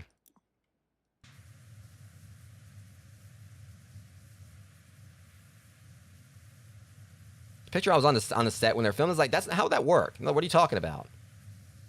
I probably get thrown off the set, you know, after explaining. I was like, well, you see, like, you know, she goes in that water. Wouldn't the slime wash off? It's like, someone get this kid out of here.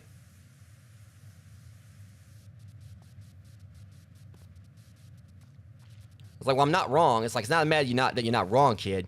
You're trying to be right in a movie where, like, you know, wrong doesn't exactly, you know, matter here.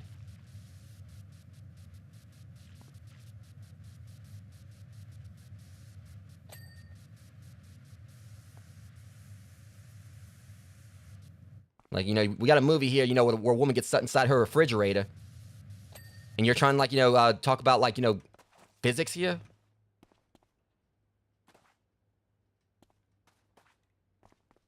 I was like, well, technically speaking, that happened in the first movie. All right, guys, we got smart ass on the set. Get him on out of here.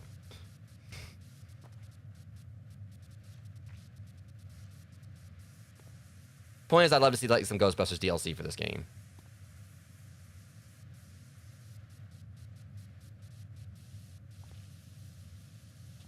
But yeah, I think I'm probably going to go and just try to finish this up tonight. You know, we're making really good time. I did 3 jobs, like, you know, in the time it normally takes me to do 2.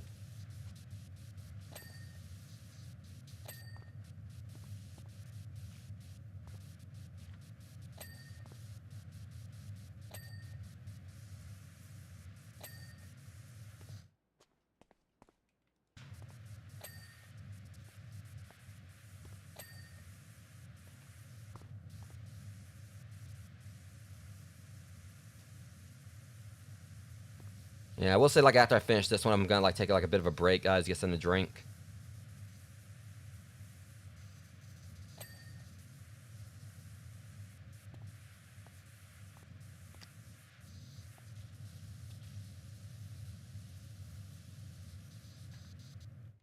don't have to go back in there, so I can just go in and, like, get these doors.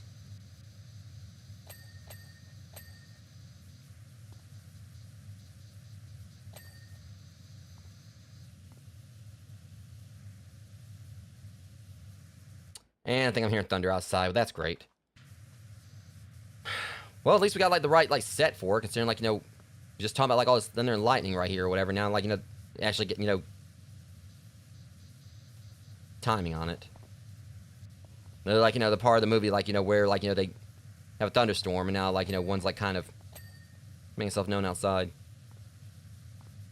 I'm still going to try to finish the DLC, but it may be a bit of a delay on, like, the Chrono Trigger stuff, you know, if I actually can do it tonight, because Storm's too bad. I may just have to hold off on it tomorrow and do it alongside Doom.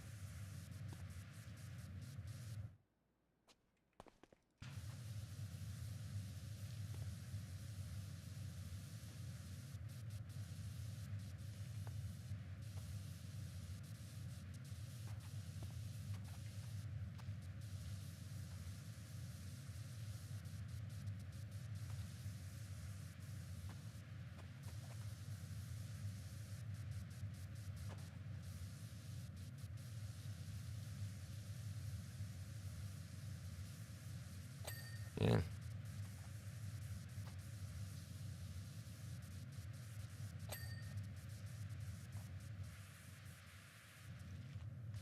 don't know why I'm feeling like so sweaty all of a sudden either. It's funny, like for some reason, like, you know, I've been sweating more at night at times where they're having a daytime over here.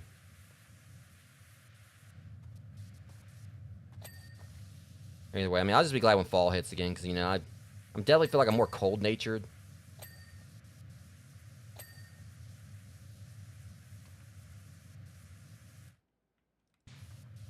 But I'm going to, like, trying to see if I can go and finish this up so I can get to the next jobs or whatever, take a quick break, get to the next jobs, and hopefully, you know, wrap all this up before, like, it's too bad. I'll just wait things out, and if the storm passes, I'll go ahead and finish, you know, do Chrono Trigger tonight. Not, well, I'll just...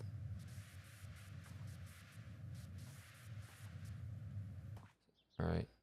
We'll use the extra long extension to go and get all this.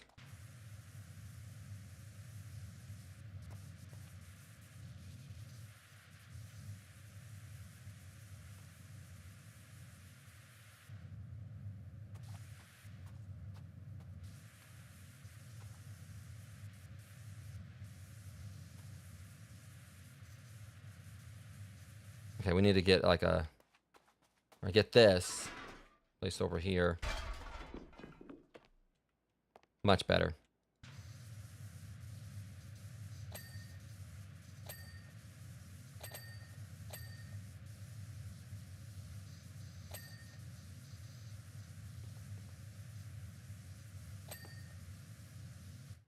Yeah, see, like, there's a whole bunch of, like, little parts right here.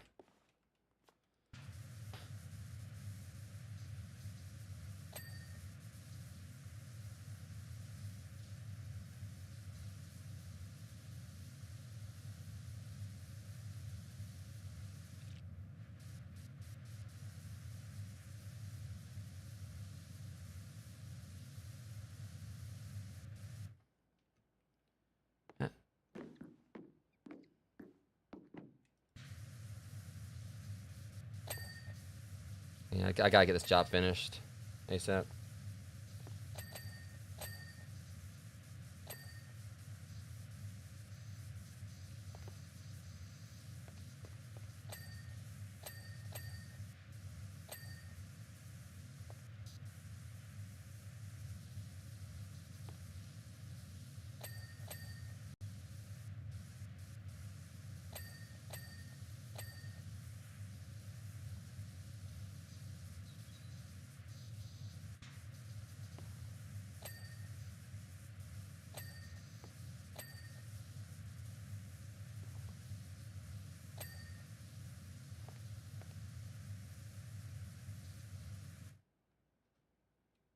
Let's see if I can, like, get the rest of it from in here.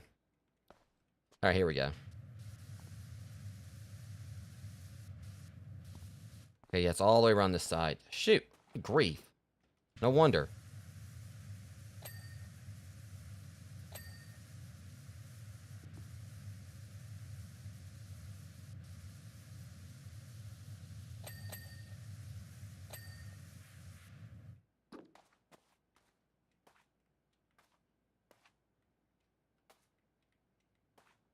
Gosh dang it. Alright, hold on a second.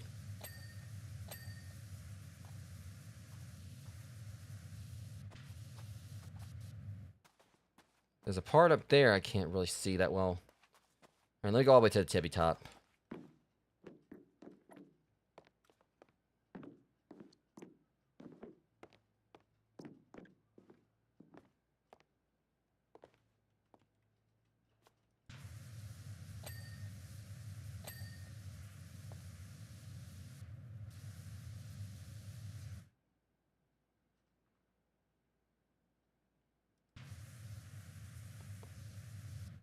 Okay.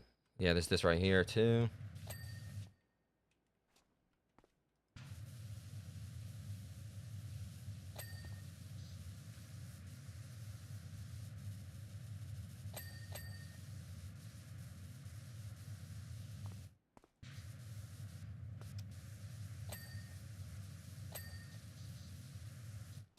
Alright, probably...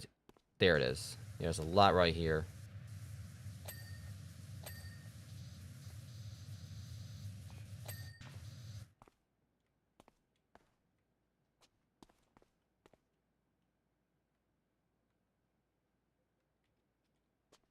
Okay. This slight thing right here is I've had just about enough of this. Dang, I gotta get both of them.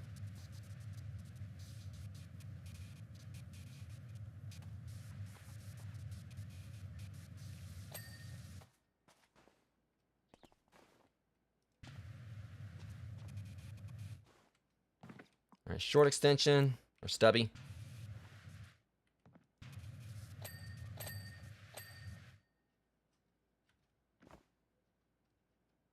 I swear, I think I just did a wall run right there. I'll take it.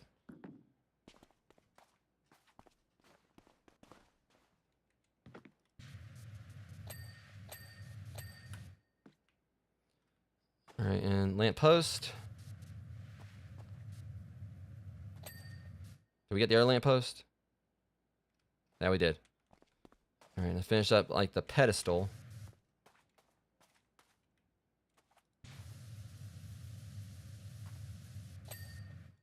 This pedestal, and then try to go and wrap up this one, and hope we can like get these other two missions done before. I mean, it's just thunder right now, so it sounds like it's pretty distant, but I know I can like change in a heartbeat. All right, let's see what we got here. All right, a clock tower entablature. What the heck is that?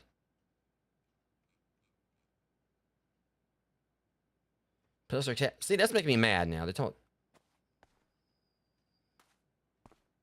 Okay, so basically just this stuff out here. The way they name some of this stuff, like you gotta find it, but okay. I really just hope they go and just like, you know, name this stuff off in a minute soon. Or give me like my list.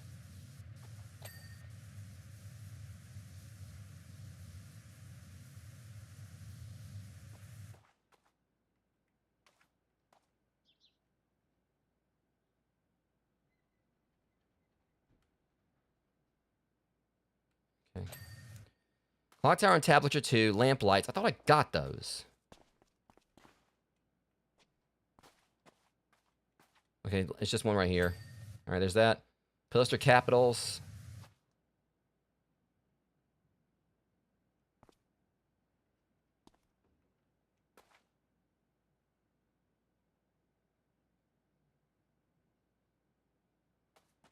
Okay.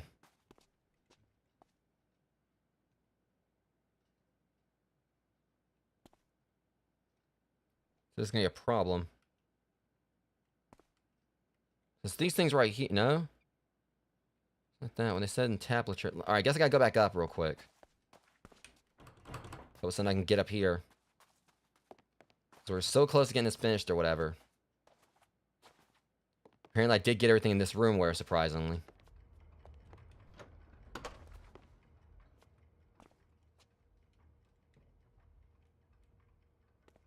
So then I can hit from here, so... I can take this over here, I think, and see what I can do.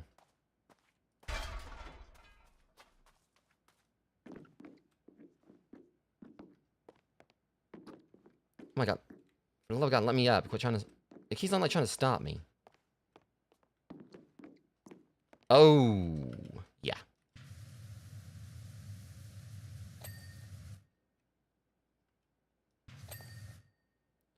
Okay, so... It's got me on the other side. Okay. Thankfully, that was a... Yeah, just really quick thing there. The other one's got to be on this side if I missed that one.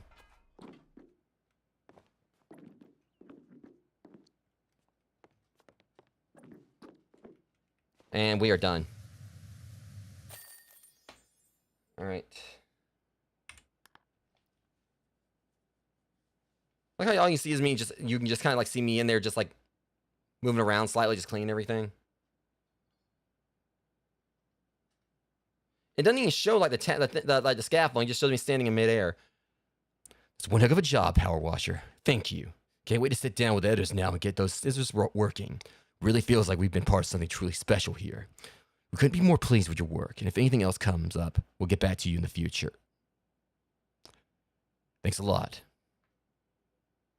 Back to you in the future. The Holomax. Okay. So we're doing the Holomax.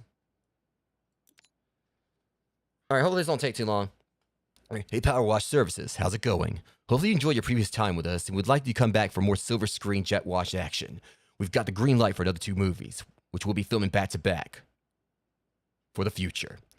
For these, we're time travel all over the place, back to the wild, wild west of 1885 into the far-flung future 2015, even to a bleak alternative present. It's a real mind melter. That it is. Fortunately, the first minds to be melted were those of the production crew. They started work on the Hill Valley Town's square of the future, but this incredible-looking futuristic movie theater. That was what we just saw. I bet you that was what we were seeing right there that was covered up. It was the Holomax. But then it trashed it as if it's in this bleak alternative present. You know what? I'm getting the feeling that I'm in danger of melting another mind here. So let's just say we got grubby and strange-looking movie theater. We'd like you to wash down your inevitable and excellent fashion. Thanks a lot. First off, guys, I'm going to take a really quick break, and I'll be right back.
sorry about that. Also, I've been line's been acting a little bit weird right there. I don't know why that one turned off. All right, but anyways, darn it, I gotta go on another quick BRB. Sorry, guys.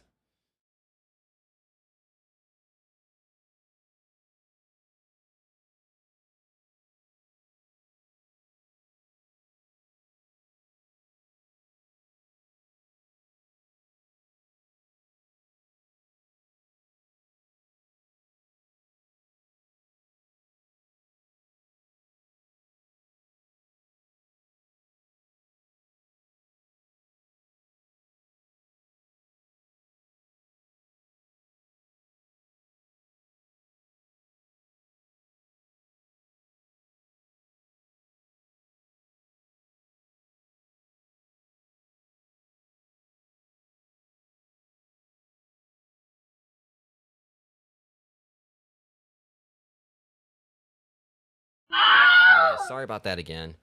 But anyways, yeah, we're gonna go and get the job started. So yeah, we're doing the Hollow Theater, and after this, I know what the last job's gonna be. Hopefully, like, you know, we'll be able to go ahead and breeze through this before, like, the bad weather gets too bad. Like, I don't know if I'll be able to do Chrono Trigger tonight, but if, you know, things get too, like, you know, spicy here, I'll just, you know, wait until tomorrow and do, like, Chrono Trigger and Doom the Dark Ages. Alright. So at least don't seem like this is going to take too long. Question is, can I go inside here?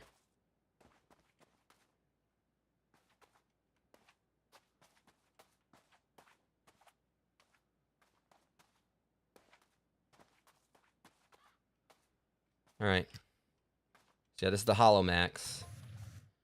Hey, hang on. Hey, Powerwash, welcome back to a small, dirty corner of the future. Well, speaking of Jaws, that shows them they can actually. So they obviously got like the thing for Jaws here or whatever. They can use the name, so we definitely. I want to see DLC for it. Damn it! When they finish this set, the entire town square is gonna look like it's 2015. If you can imagine that far forward. Yeah, they might have took some liberties, but.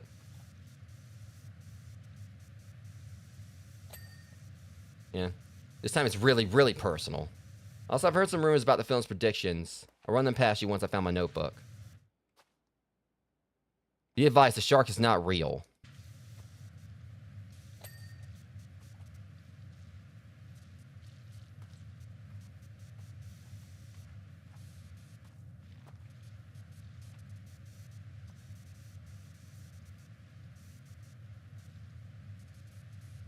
Okay, I don't even need, like, the long extension for this.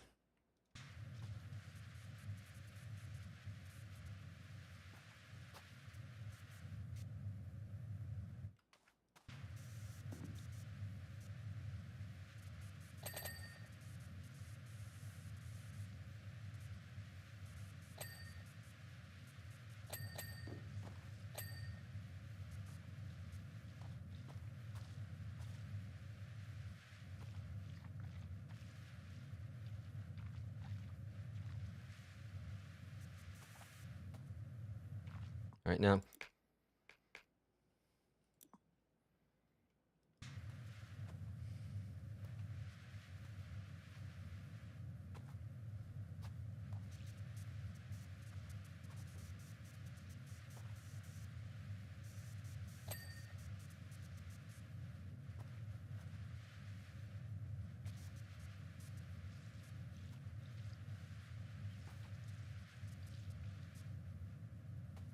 Alright, so we're gonna definitely have to, like, you know, get up on the roof in a second.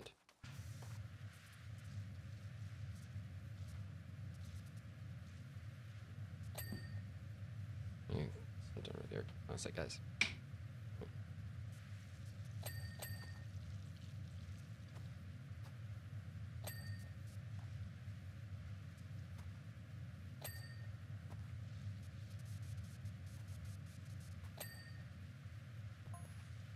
It's a real fun trick for the special effects team had done for the movie theater if you want to try it out.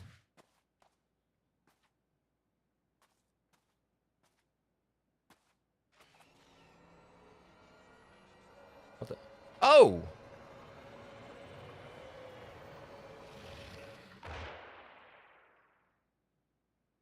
They actually... Shark still looks fake. Oh my god. They actually put that in. That's cool.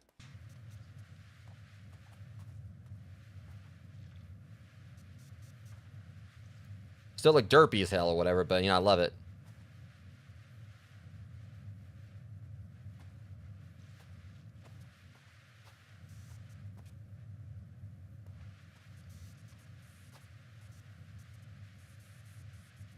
Okay, let me go and get a ladder so I can... Oh.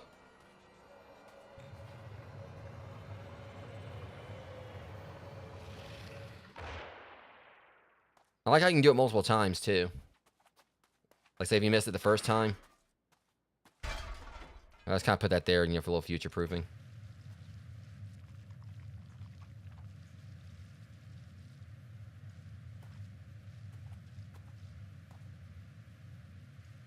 We'll just kind of like go back to this one for now, and then until I get higher up.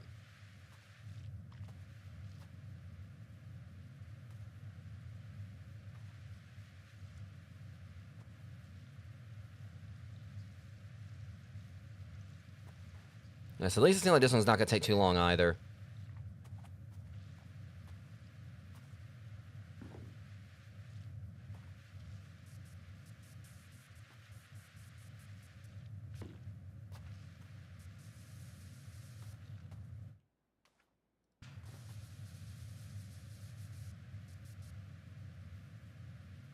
It would have been cool to actually see like the whole thing, see like the iconic imagery, you know, from like, you know, most of the posters with like the sharks coming up from underwater. But I have found they probably couldn't use that. I mean, they were able to use the name, but not the actual imagery. Who knows? I mean, the fact is they got like the rights to use like the back, you know, use like a bunch of stuff for Back to the Future here, but.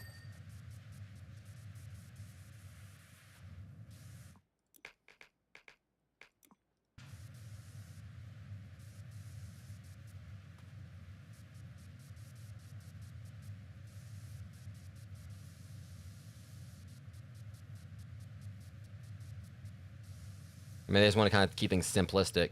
I feel like it probably wouldn't have been like too far off, like if they could use like the Jaws name and everything. They should have been able to like actually use like, you know, some like the actual imagery, like, you know, from the movie, you know, like the main icon, like I said, the shark, you know, coming up from below the depths.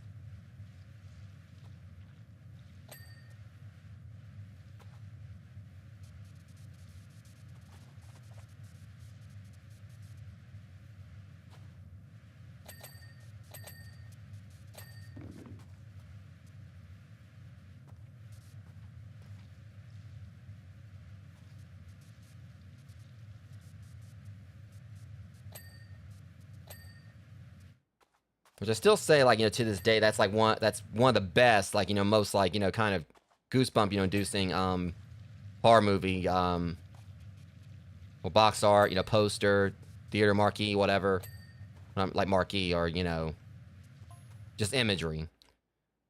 So I promised you fun predictions from the film, right? So strap yourself in. But just like the whole like thing of like, you know, just when you thought it was safe to go back in the water, you see like this big shark, you know, coming up under the, you know, the swimmer. And just like when I play sharks and minnows, you know, like how much, you know, Jaws actually made me like fear like going to swimming pools as a kid. Mission 1, there will be flying cars galore in 2015. And there's time like, you know, a bunch of kids like playing with their Hot Wheels. Oh, I think that's for sure. Wouldn't be surprised if we had them by 1995.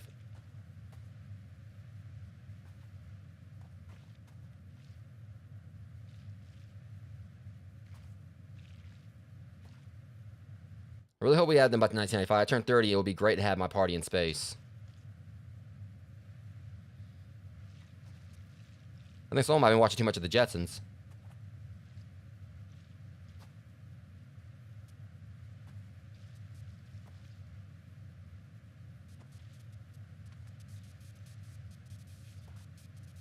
Of course, let's be real here. With like how a lot of people drive this day and time, where they can have like the whole sky, literally the sky's the limit, like to be able to drive or whatever. And somehow they still hit it, and somehow they still like drive recklessly.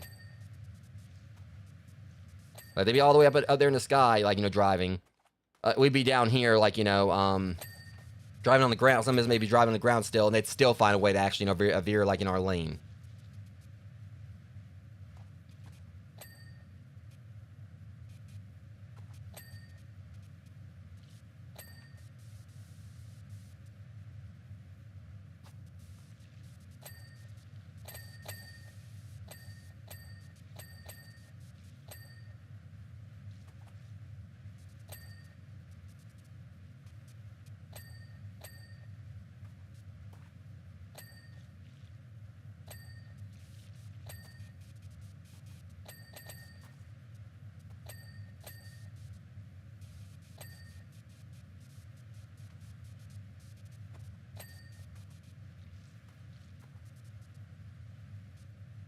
see.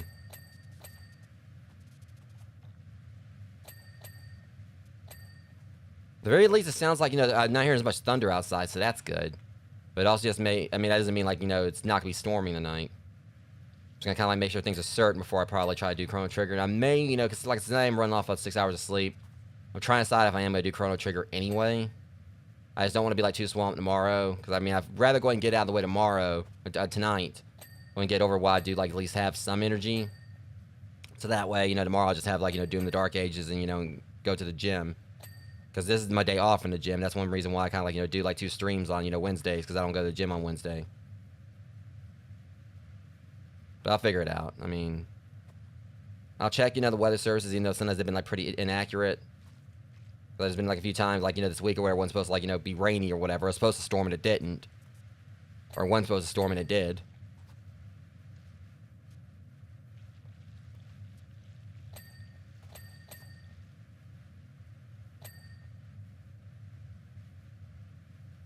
And if I do Chrono Trigger tonight, it's probably just going to be like the next area, which would be like, you know, it's like, you know, the next spot, you know, just like the one next area spot we're supposed to like tackle.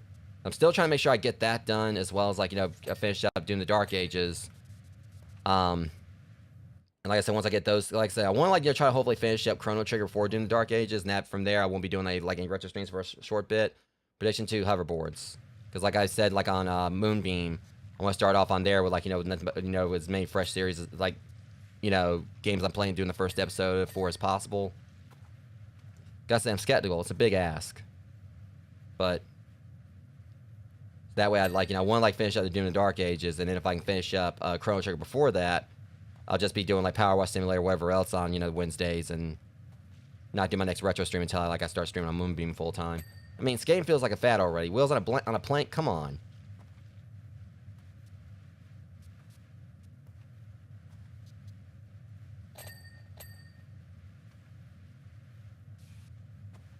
Although if we have hoverboards, surely we could have hover shoes.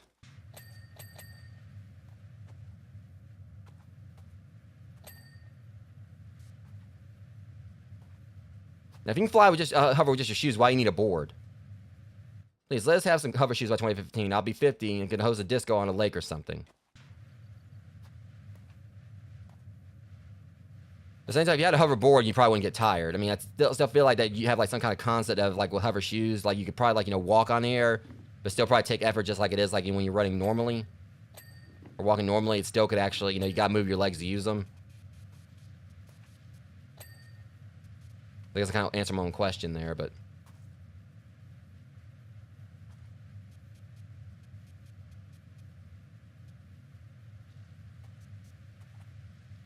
so obviously, like when you're walking or running, you know, you gotta like, you know, use like, you know, motion to move, like pushing your feet like, you know, off the ground or whatever, you know, like, you know, pretty much locomotion, you know, moving forward or backward or whatever. But still, I feel like, you know, the way like the hover shoes would be designed is they'd kind of like, you know, use like some kind of like, you know, gravitational force to mimic walking on the ground. So it probably would be like similar, you just wouldn't be on the ground.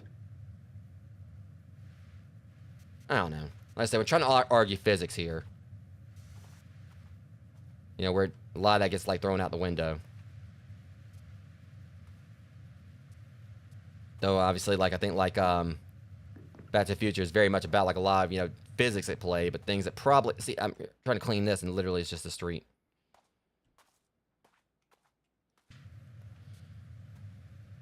There's definitely like a lot of like science and probably physics, you know, maybe quantum mechanics and everything at hand, but also things that aren't really possible in real life. I mean, I want to say maybe it could be possible, like, you know, time travel could be possible, but at the same time, who knows? I mean, the world's like, you know, the world and the universe is a very, you know, it can be very mysterious at times. A lot of things we don't understand. I mean, I kind of like want to believe it's possible, like, you know, to do time travel, but God forbid if we did, you know, I just feel like that could, like, you know, definitely cause like a lot of chaos in the universe.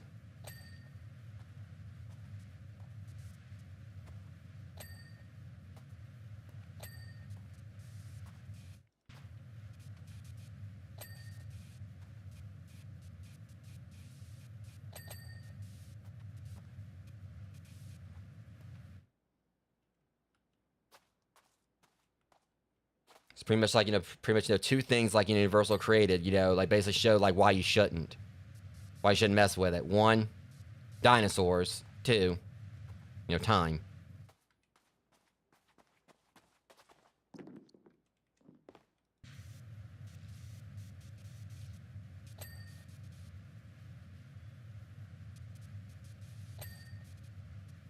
All right. Before we actually go, let me see. We get this right here.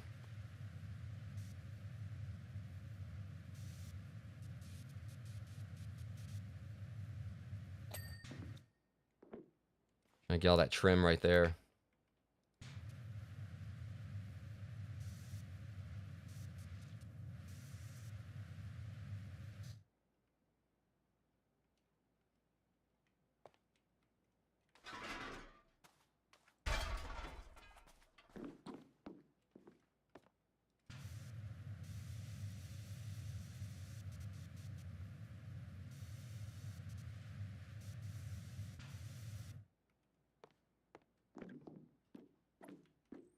Wait, let me up.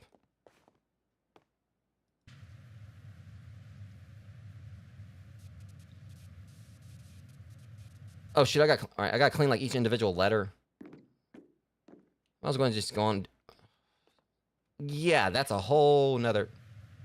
That's not gonna be that bad.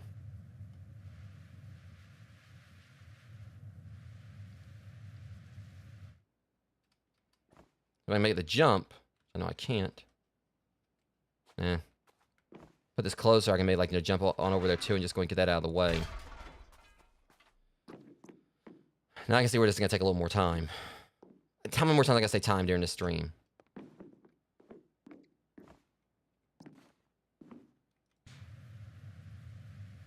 I was trying to get close. All right, so now I'm close enough to where I really probably don't have to do too much.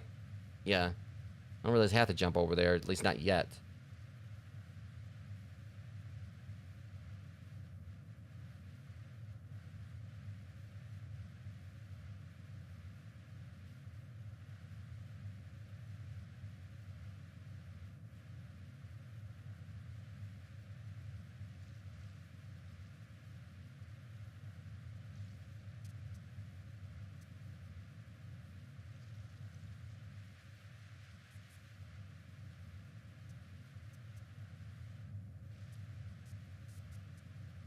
Okay.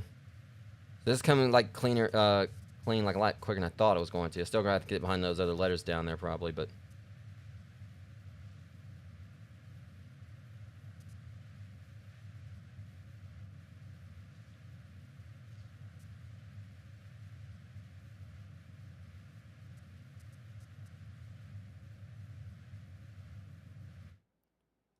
All right.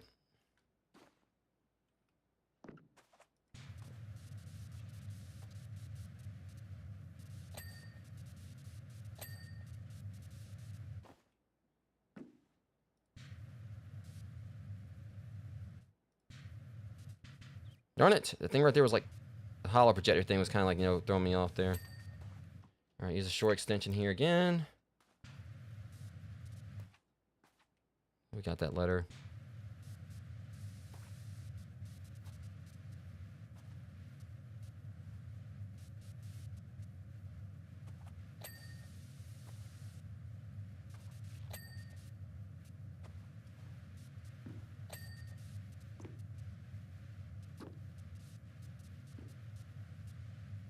All right, let me see. These letters are a bit frustrating.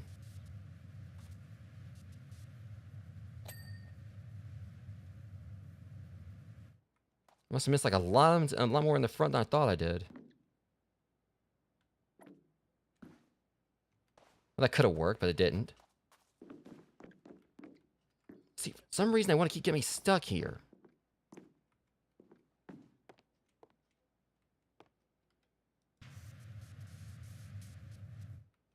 What the heck? So what am I missing on it? Like, no, not that.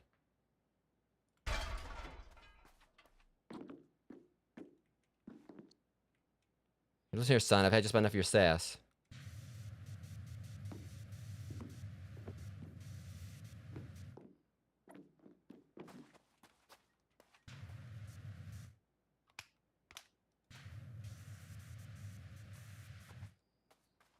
Yeah, see, there's parts right here, like I'm trying to clean it or whatever, and it's like showing there's dirt where it looks like it's clean.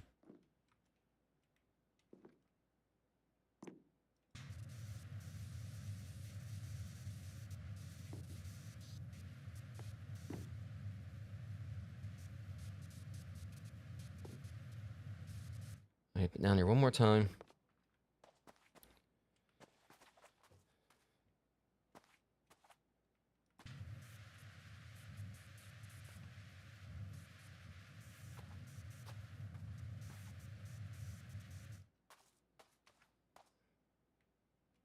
Ah, sucks.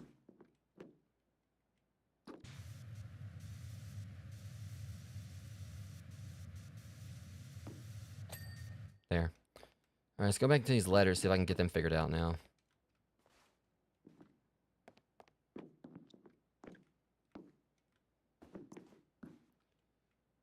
Alright.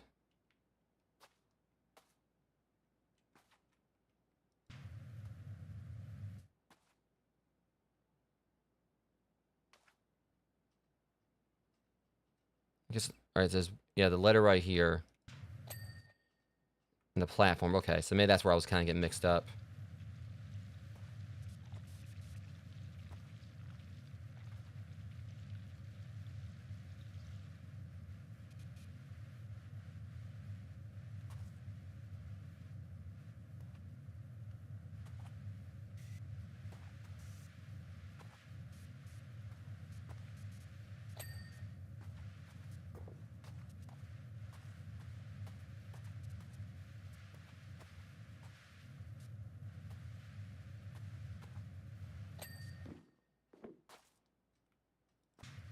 There's a lot down here I definitely missed too.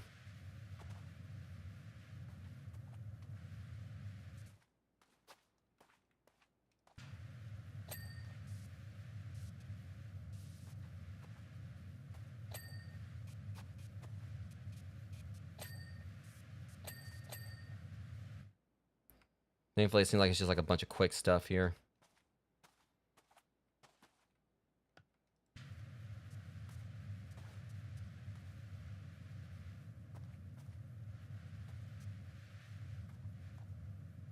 Signboard on the other side. Maybe it's like it was around here?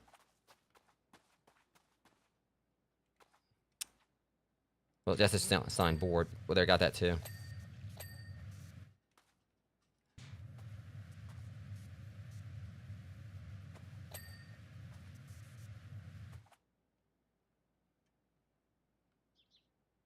Is that everything? If I missed anything, I'll come back down. We're almost done with this one at least.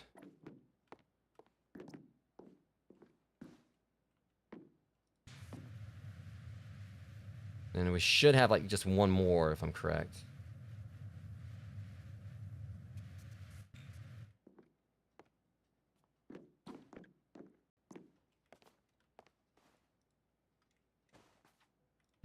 Don't step off.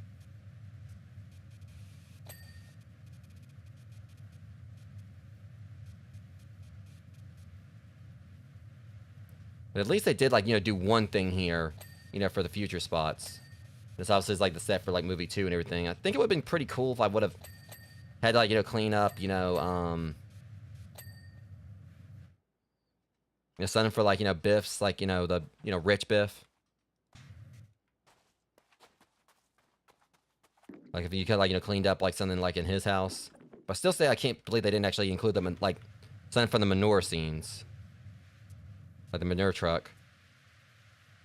Like I said, we've done like stuff for the first movie, so basically, like, you know, it's like one for like, you know, second movie, and one for the third.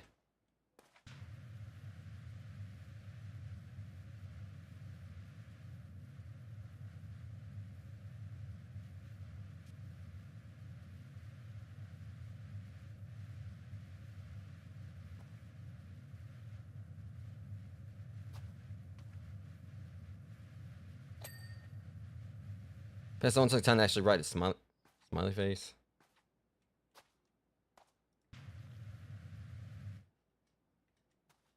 E and L. Where E and L?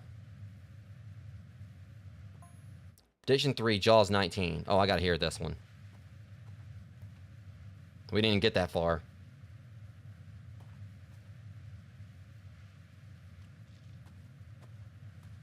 Jury's out on that one. I swear, if he disses, was it Jaws 4? It was the Jaws the Revenge. I swear, if he disses it.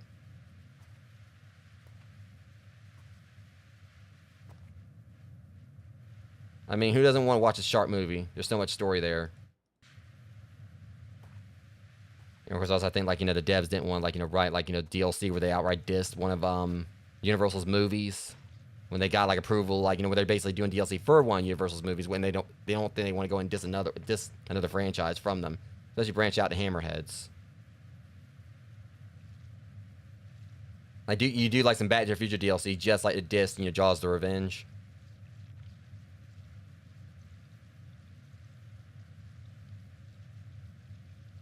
But I think the maximum number of films for any franchise is 3, right?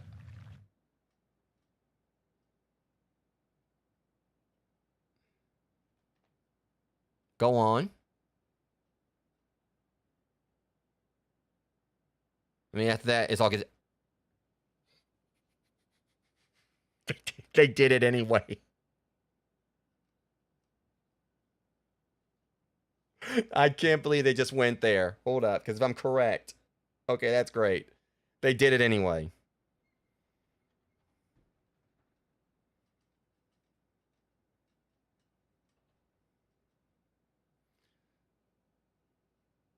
It's the 4th, because Jaws the Revenge was the 4th movie. They just low-key dissed the hell out of Jaws the Revenge right there.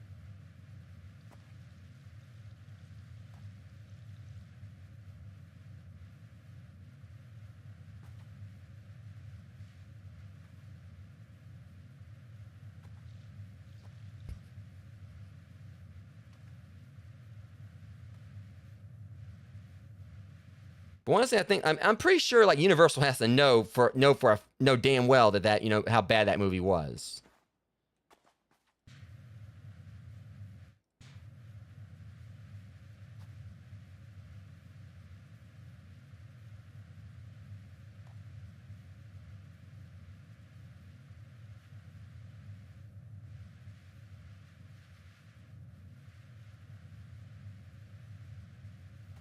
I'll just put this in perspective, and this may be a hot take, or this may be an unpopular opinion. I don't care what anyone says. Sharknado was better than Jaws: The Revenge. I don't care what anyone says. Don't at me on it. Sharknado was better.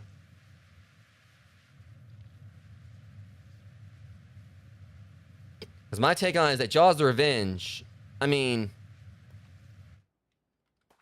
it was just bad. Normally, you don't really hear me outright say straight up that a movie's bad, like bad for the sake of just being bad. But Sharknado, I really do feel like the whole concept of the franchise, the devs did that with the intention of it being so bad it's good, and they succeeded. Or not the devs, but the director, the producers and everything. The team behind Sharknado, I think they knew exactly what they were doing. They knew it was gonna be terrible. They knew people were gonna call it a bad movie, and they knew it was gonna be like one that people were gonna enjoy. Kind of like basically how it was with The Room. I think Tommy Wiseau intentionally wanted The Room to actually be a good movie. It wasn't. But it's still like a movie that so many people love. Like, it's a bad movie, but so many people absolutely love it. I personally love The Room. Like, literally the whole thing was like, not only, I still don't think they ever actually explained the whole thing about the spoons, like the framed spoons and all that, but like literally the whole concept is like people go to screenings of it, they actually get to go there, and it's actually compared to all the chicken jockey BS with like the Minecraft movie. People are actually encouraged, like, when they're there to throw footballs and spoons and everything around. Like, every time a spoon shows up, it's on, every time there's a football on screen, I think they actually start throwing a football. And they do the same thing, like, when a spoon is on screen. But it's actually encouraged, and it's people there having a good time and everything, compared to, like, being disruptive, like those who've done the chicken jockey stuff, like, with Minecraft.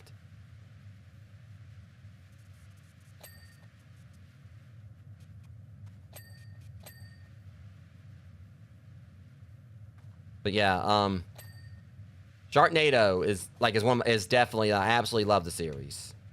And also I just love it. I just see like who all shows up. I mean, you got Corey Taylor from Slipknot, Chris Jericho, Frankie Muniz. It's just like seeing like what actors they have come in just to try to like, you know, make this movie, bring some star power to the movie. And it's like, okay, well maybe that can fix it. I was like, no, the movie don't need fixing. It's fine the way it is. But bringing them in actually definitely makes it better.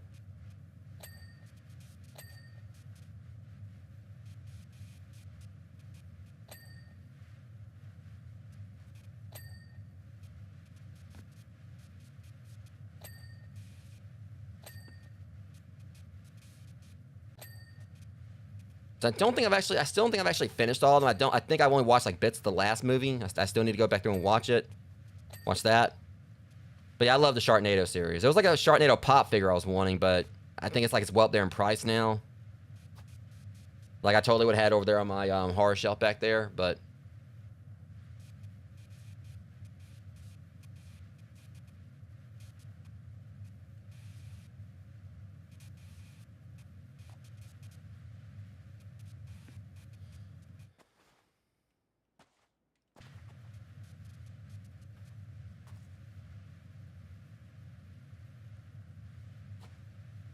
okay, this turret is like being a bane of my existence right now.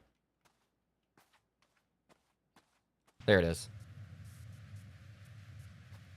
That's not the same part of it. Ah, okay. The thing is, I was over here rambling. I didn't realize we were already up at 99%. I wasn't even paying attention like how far along we were. I was just like over here rambling about Sharknado and stuff and...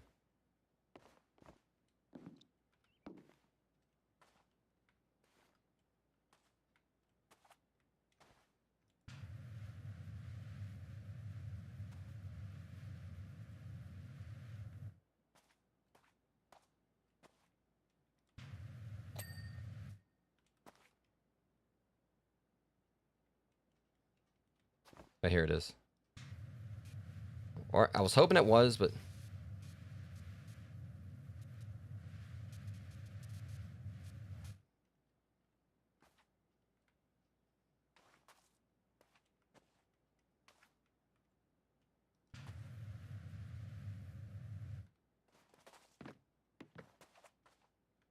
Jeez. And let me bring this... That explains it.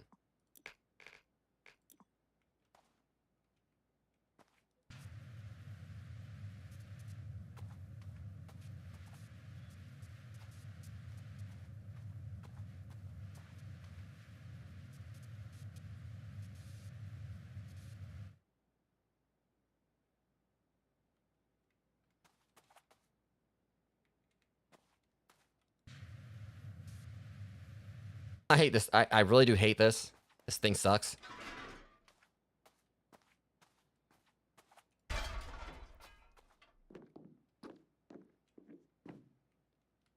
I'd rather sit through Jaws the Revenge and clean this thing. Nope, nope. I'm taking it back. No, no, no. I would not wish that evil on myself.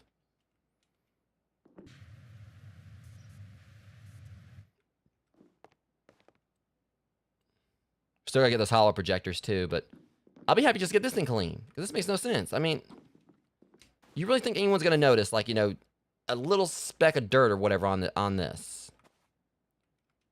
Well, that explains a lot, but I got a piece right here when you didn't know I was going after. Okay, are we done with this thing now? Please, for the love of God, tell me I'm done. I don't want to see it again. I cleaned the part right there I didn't know I needed to clean.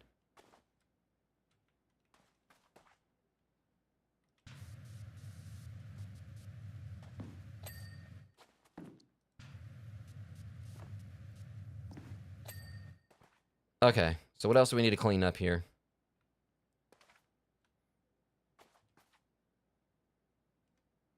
Oh, that's well and good. Oh, that's well and done.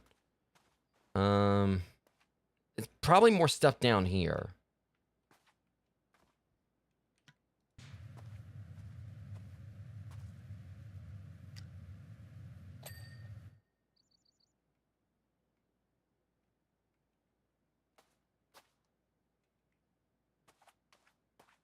Uh-huh.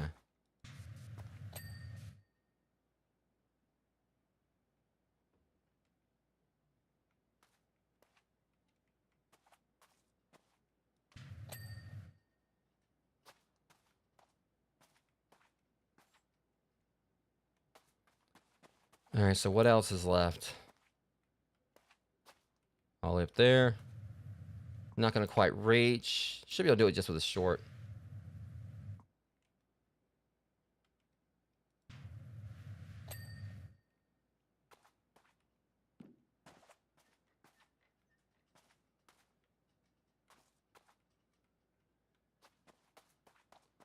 Mason on this side. Aha. Okay, let's get on it back up there. Hmm.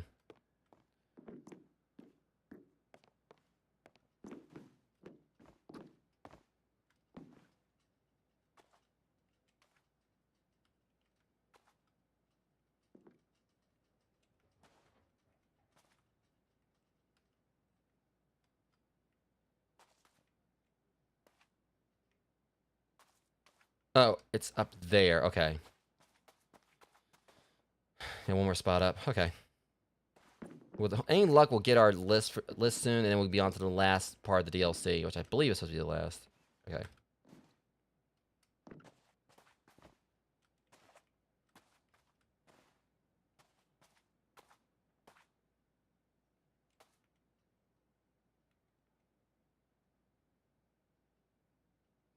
Trim. That's kind of evil.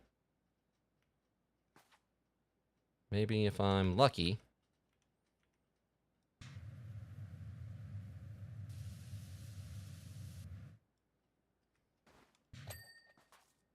That worked. That works. All right, so let's see here. What else is there?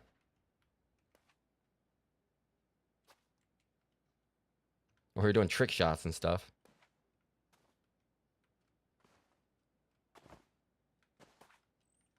So what else is there?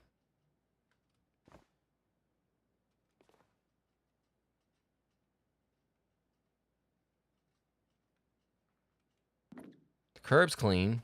Fire hydrant's clean. Hang on.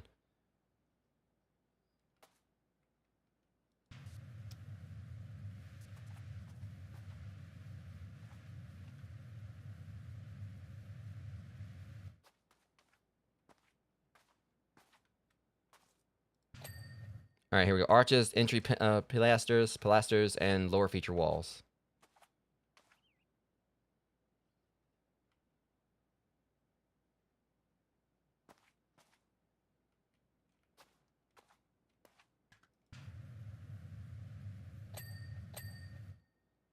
Okay, didn't expect to get that arch right there.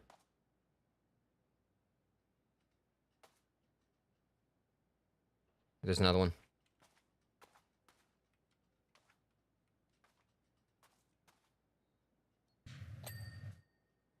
Now lower feature walls. You see, it's this thing right here. It's got to figure out where I got to clean it at. That might explain a lot. Done. I said done. Okay. There's one more job to do after this.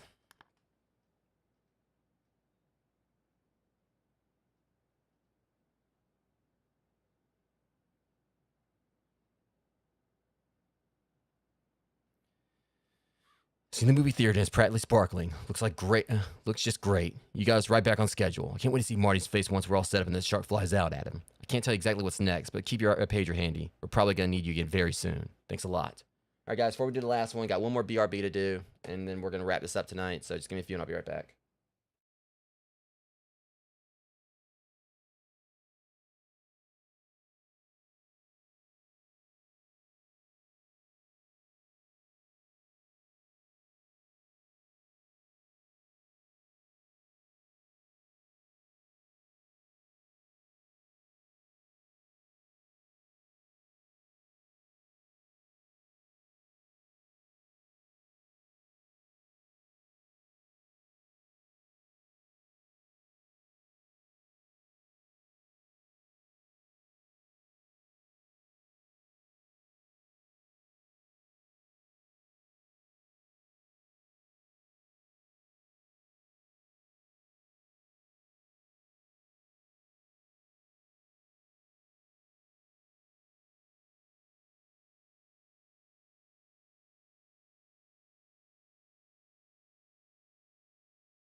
guys, we're on to the last stop for this DLC now. I'm sorry about that. Anyways, yeah, like I said, that'll be hopefully be the last time I got to step away tonight. But anyways, yeah, we already read all that, so continue. All right, Doc's time train. So yeah, this course from like for Back to the Future 3. 350 for this. All right. Hey pal, thanks for fitting us in again. We're wrapping up the third and final, and we do mean final film now, and boy is the schedule getting tight. Went back to Wild West in this one. Which naturally means we got a time-traveling steam locomotive. How else is Doc going to ride those timelines? I'm really not sure what's happened, but the time train looks like it's been driven to a rainbow. Don't know if it has anything to do with some multicolored logs that we used in an earlier scene to get the old West train up to 88 miles per hour. Regardless, we need to clean for our next shot. Leave you to it. You know what you're doing, and thanks a lot. All right, so yeah, we're gonna like wrap this up here. I think this should be like the last bit of the DLC. And I think this is gonna be pretty cool looking once it's done. It shouldn't take too long.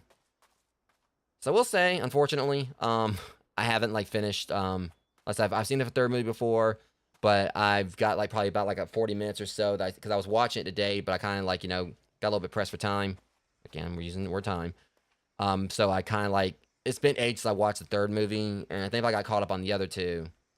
But it's been ages since I watched Back to the Future 3, so I haven't actually got back to the time, the whole thing where like they used the train at the end. But yeah, at least I do know that I do remember that they used the train. All right, hello again. Looks like this is gonna be our last job together. It's the final scene of the entire trilogy.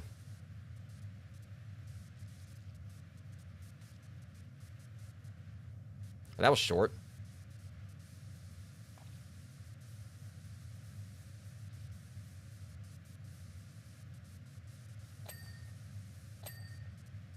Look about like they drove this thing through.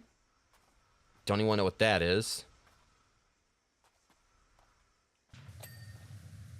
I said, look, they drove through like drove through Munchkin Land or something, or Land of Oz.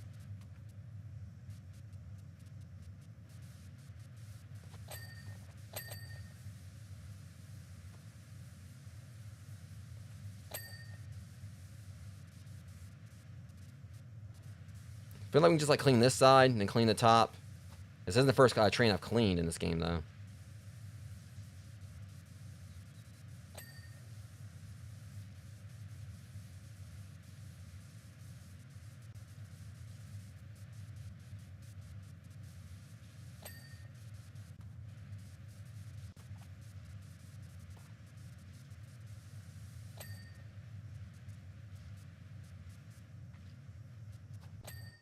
I just thought about something. Let me check something really quick, like.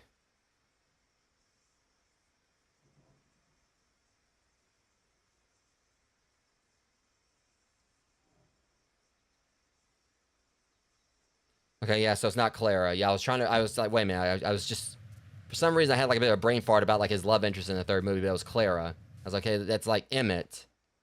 And then L, and then, or was it Emmett? It might be his middle.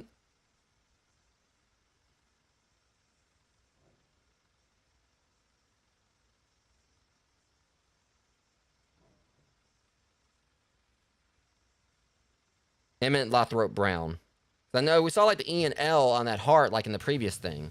I will say I never actually knew Dot Brown's like middle name for some reason, or if I did, I forgot it.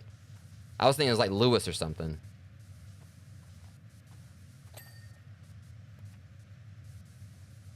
Apparently his middle name is Lothrop or whatever. Lothrop.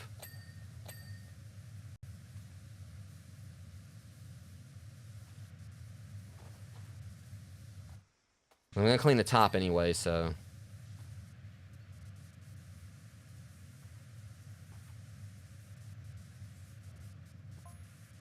I don't know about you, but this is exactly how I expect a time machine to look. If it were made by a very who traveled into the future before becoming stuck back in 1885.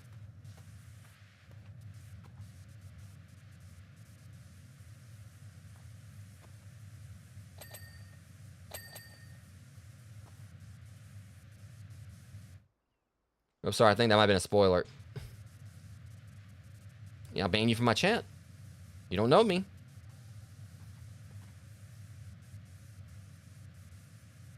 Don't get a timeout now. No spoilers.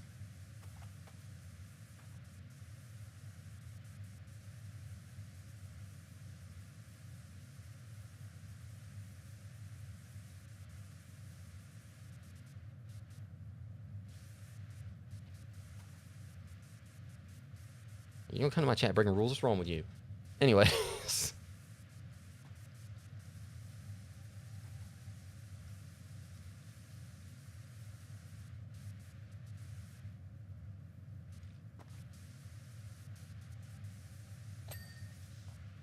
I feel like it would just be a good idea, just like, you know, clean both sides, clean it, like clean the side, clean the top, and come back through and like get anything I missed, which is definitely gonna be a lot of stuff.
Okay, so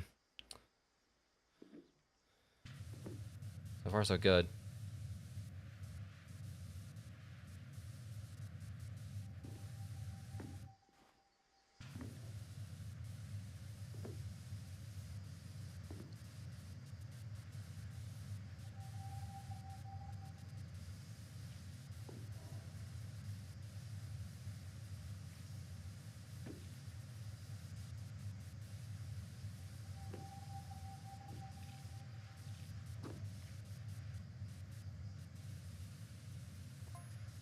The time train is based on the legendary Sierra Railway No. 3 locomotive, which is a total Hollywood legend in its own right.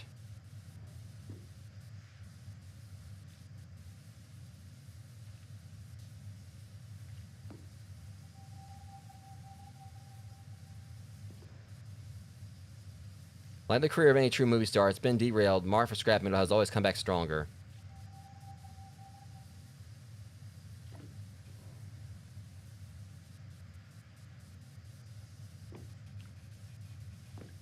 Band I kind of like relate on that in some ways.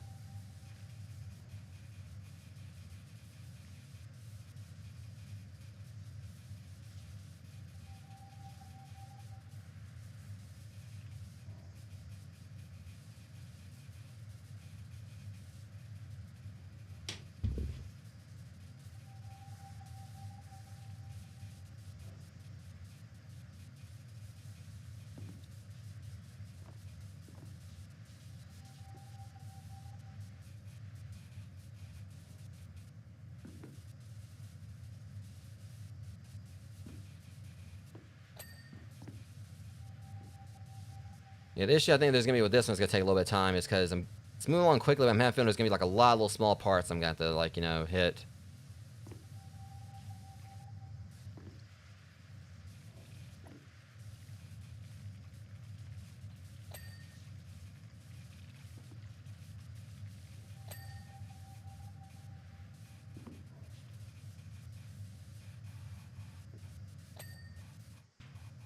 Okay. Let's just keep doing the front of the train. Well.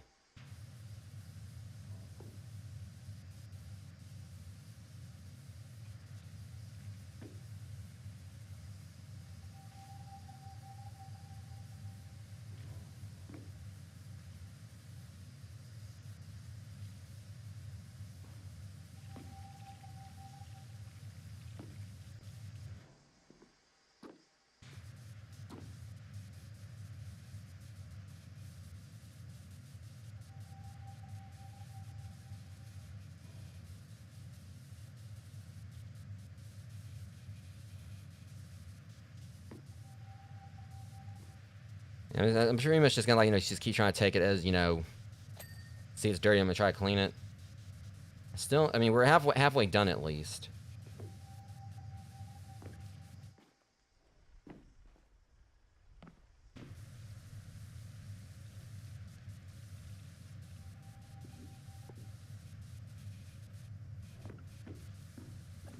I know as always like some parts gonna be easier to clean than the others. But I'm just trying to like get this stuff from like top side as much as I can, so that way I can tackle things like below much easier.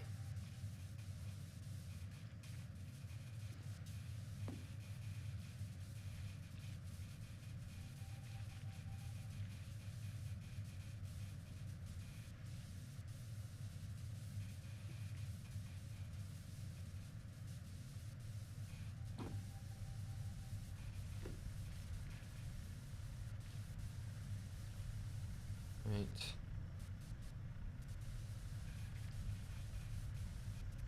But at the very least, I can say I'm by the time this is over, now I'll knock like the entire DLC out of the way in one go. That should be the quickest I've like finished any DLC on this. But no, I mean because like the Muckham file stuff where I've done that in one go as well. As far as like the paid or whatever.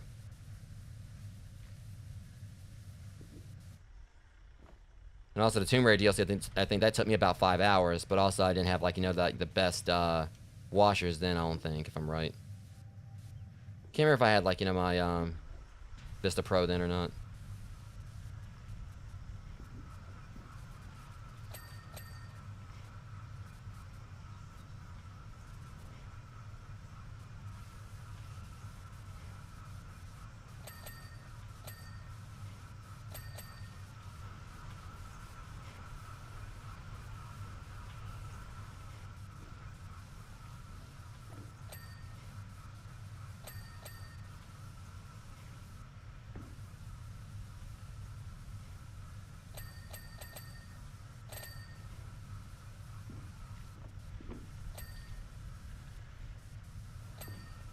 Okay, just get all these little moving. I said there's gonna be a lot of moving parts or small parts.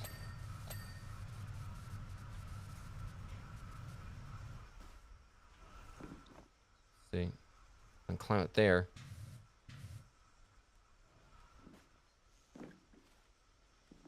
Take a vantage point here. There we go.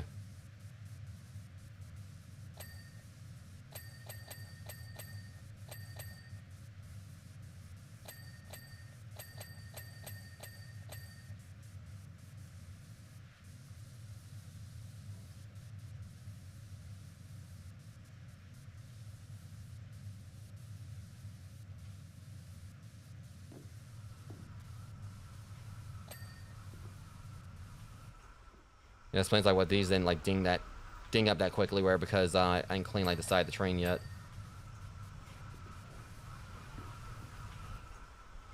All right.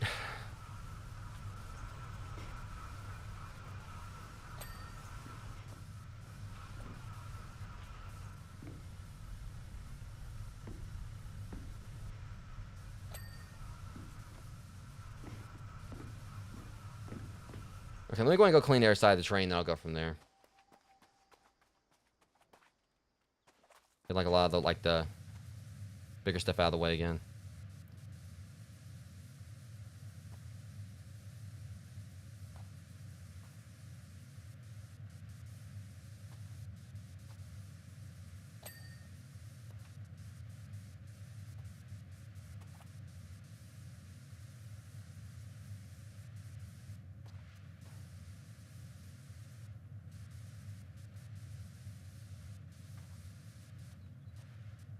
I know I'm gonna have to come back through and do all this anyway, but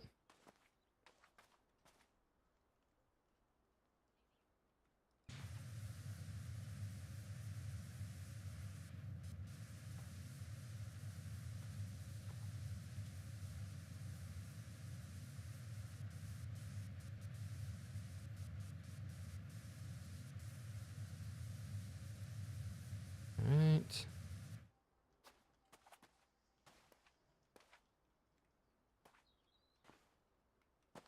I'm just curious about this work, because they're saying like I swear like I've got most of that done.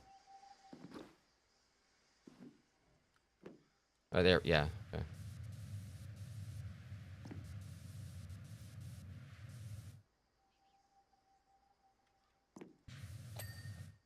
This is all one vent.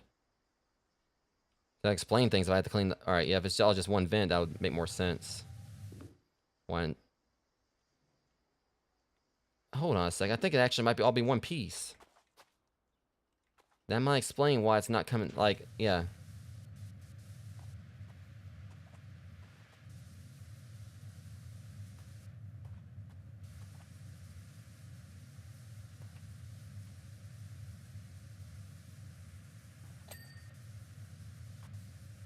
You can notice that right... Yeah, I think that might be what's going on here. It might be...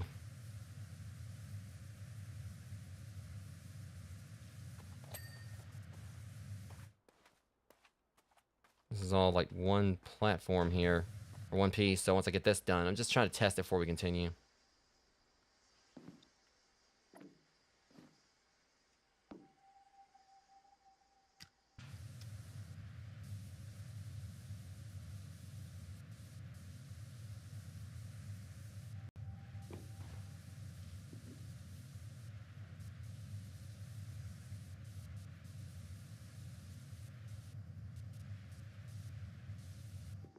This part right here has just been a little bit of a pain to clean up.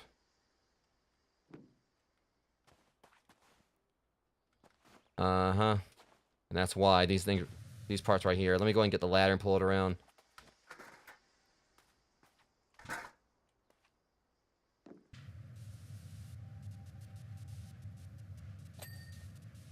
Okay, so it looked like it was just...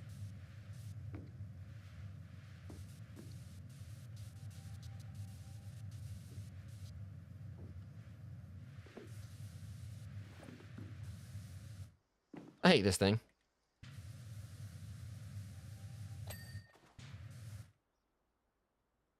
Okay, they're clean. That's all I care about. Let's go and get on the stairs. That thing sucked. I didn't like it.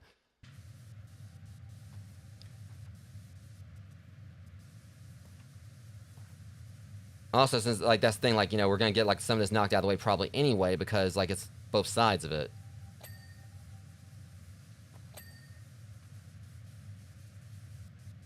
It's gonna we clean the other side, so it's gonna help us, like, kind of mop up, like, some more of it. Get out of the way, things. Looks like you're nearly done, so I just wanted to say how great it's been having you on set.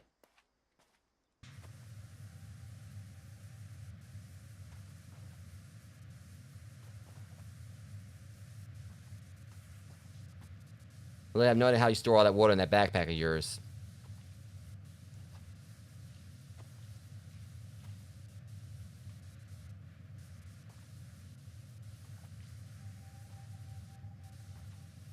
I don't think they ever actually really touched base on that in this game. Honestly, you and your gear belong in another of these movies, set even further into the future.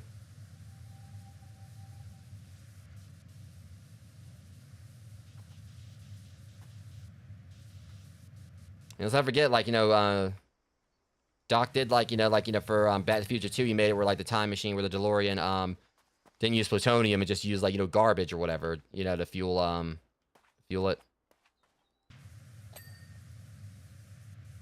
Which really would actually be a really cool concept if, like, in the future they did, like, you know, invent something where, like, cars could run off just everyday garbage.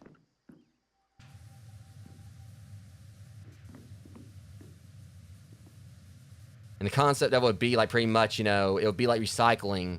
It'd be beneficial to the planet and everything. And also, like, I maybe clean energy. Kind of like just see if you have, like, you know, renewable fuel like that, where pretty much, you know, or reusable fuel, where you can basically just eat an apple, then throw the core into your car, you know, your car's exhaust, or your car's, tank. Basically, can cut down on recycling and everything, because people wouldn't want to throw their stuff away or whatever. Because, like, okay, well, yeah, this means I got basically free fuel, free gas. But it also means, like, probably, like, a lot of gas stations and everything might end up running out of business.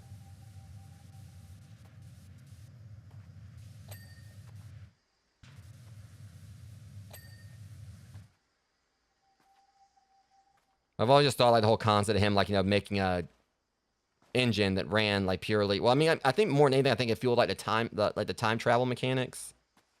I don't know if it actually really fueled, like, the, car itself. But they didn't really necessarily, like, drive it around a lot other than, like, you know, to use it for, like, the time travel.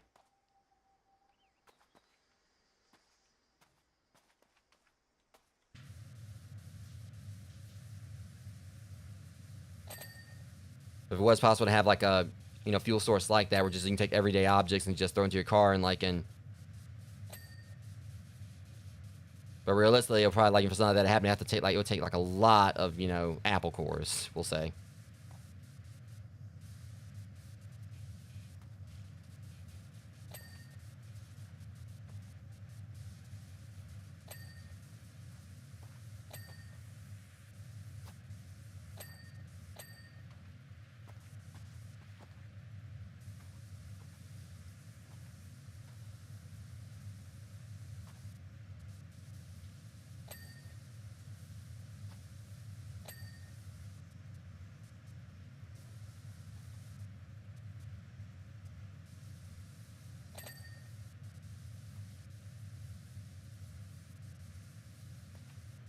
Okay, at least we're home stretch here for this DLC.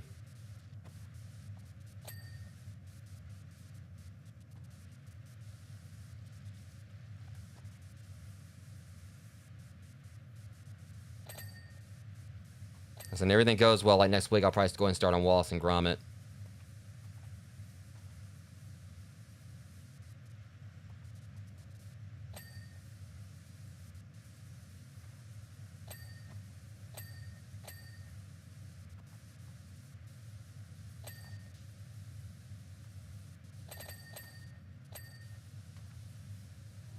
The only issue here is there are so many moving parts, or so many like, you know, small parts.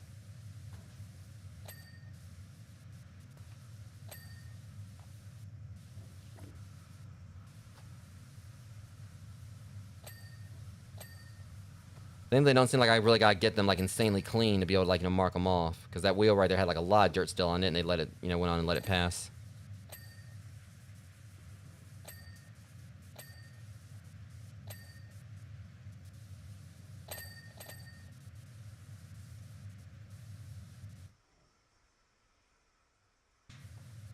So all that got like cleaned up pretty quickly there.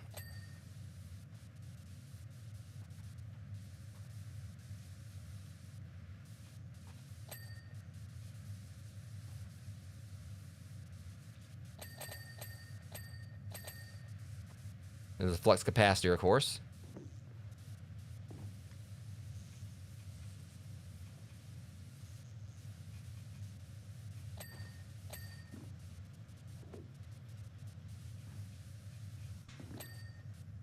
It'd be cool if the train takes off also, like the DeLorean did. We'll see what happens.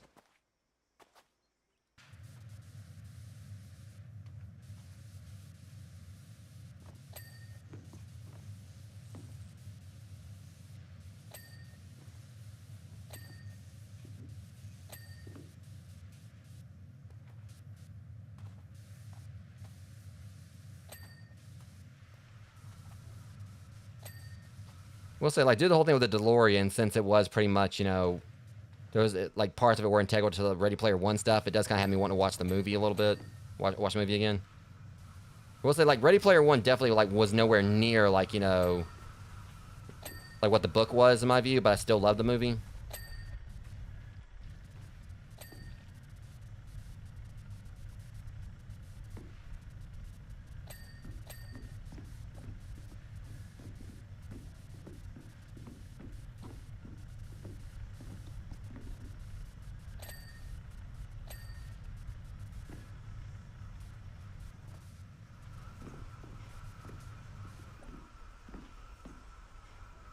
Let's see.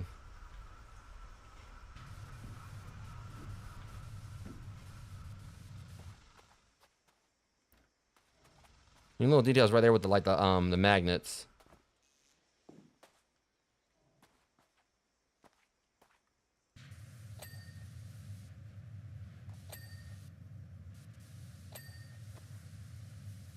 All right, getting there.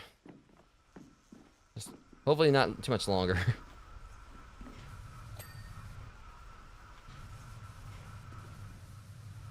And there's definitely gonna be like, you know, a lot of like, you know, small parts over here on this side too.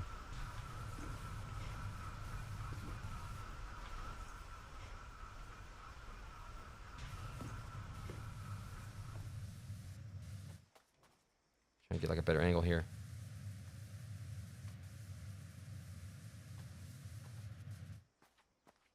Good God. Or great Scott, whatever. Well, I'm trying to get that, but okay. It's always like when you clean like the stuff you're not trying to clean.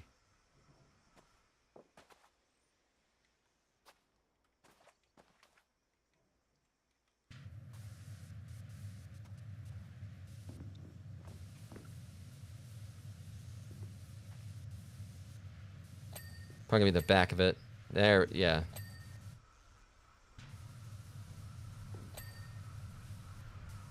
Maybe it's the first on this side.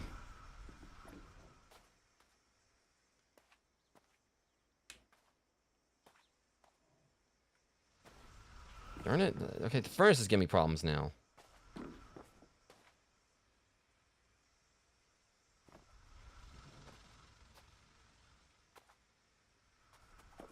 And they get back up here. And the train's trying to stop me from getting up this way.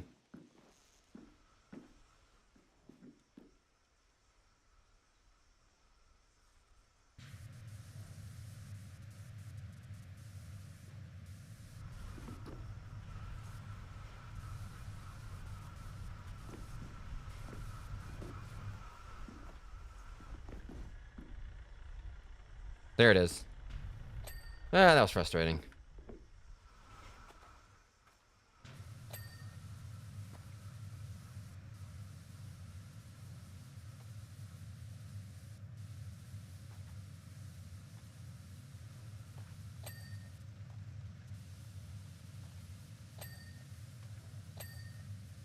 Okay, we're at 99 at least, but God, we got like a lot of small parts still to go, I think.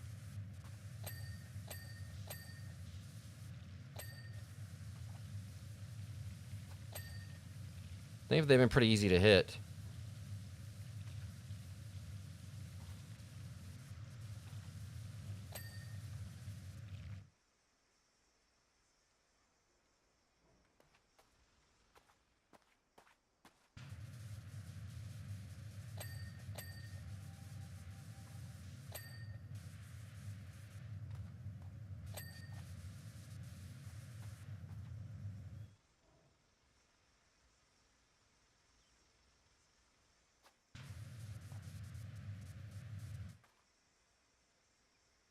Okay, let's make sure. All right, hang on.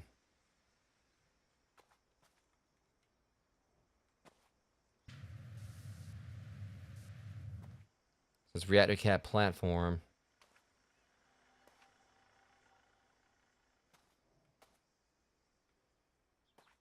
And then we've got like, just about everything, of course, but. Oh.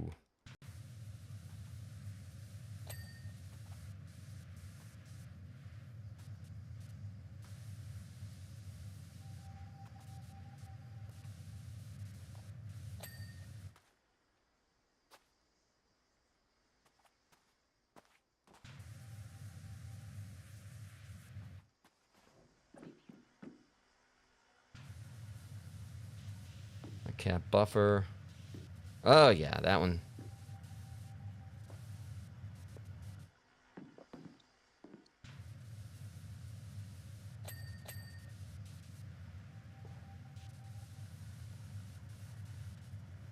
All right, flux regulator. Looks like it's on that side. Jesus. This train's starting to suck now. I do love how, like, this is, like, supposed to be, like, Wild West stuff right here, but you look all around and everything is just...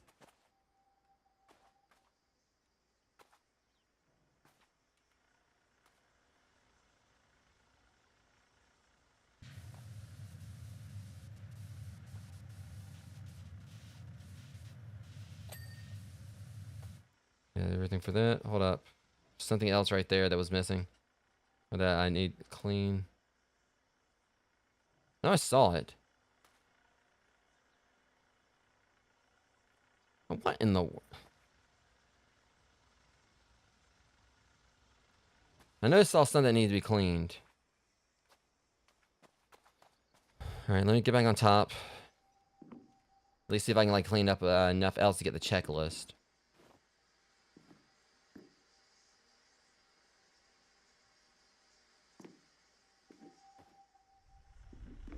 think, yeah, it's just like tachyon pulse generator. Right there.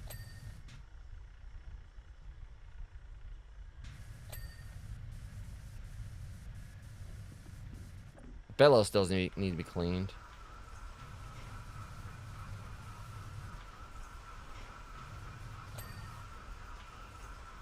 This right here.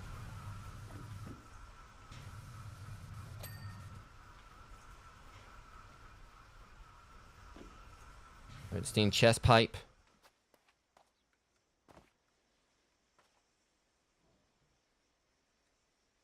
I'm trying to like just get that one little whatever.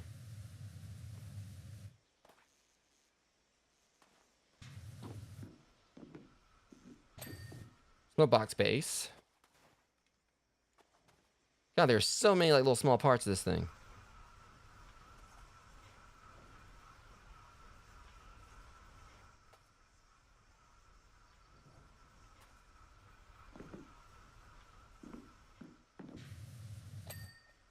All right, what else is there on this? I guess it's starting to get.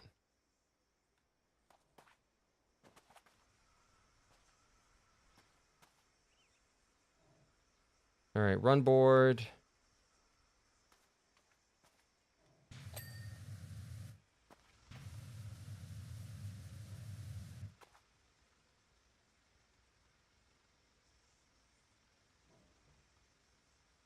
Run board flux band. Would it be this?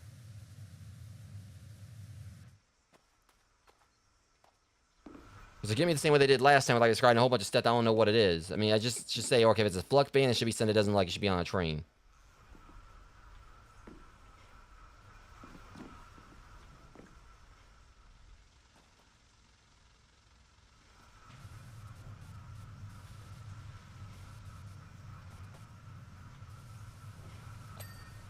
I got that at least now. Run board flux band.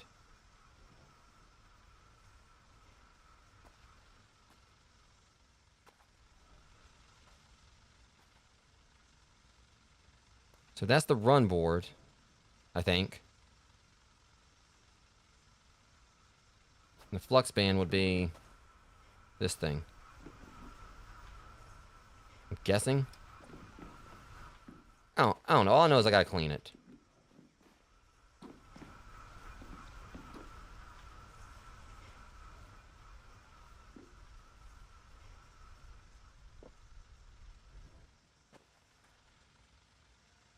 I think I can't like see what.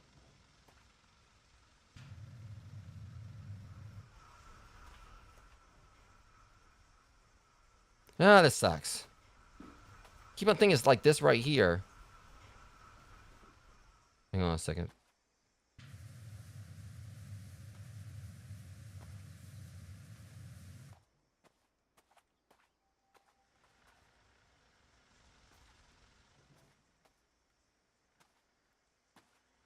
Like literally, they're telling me to clean something. I can't really see it. See how to clean it.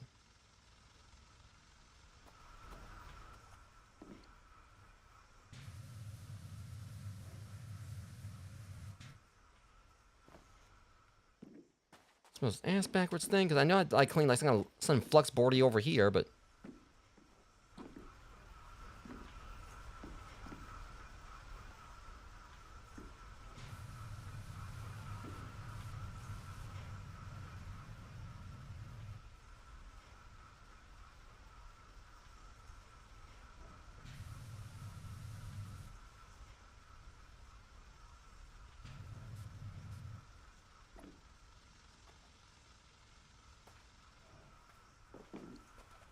What the fudge, man? I'm not seeing any way to clean it over here.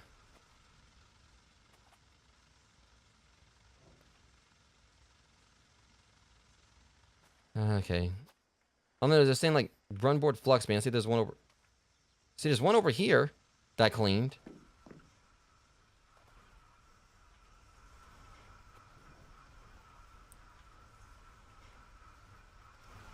So my guess is like I got like it's probably like maybe the bottom one or something.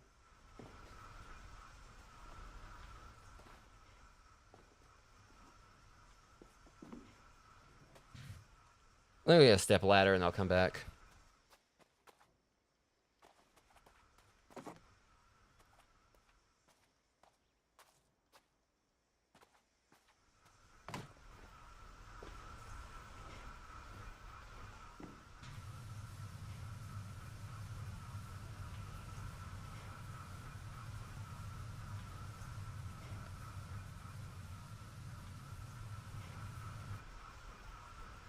Unbelievable. See, okay, that's what it is. It's got me.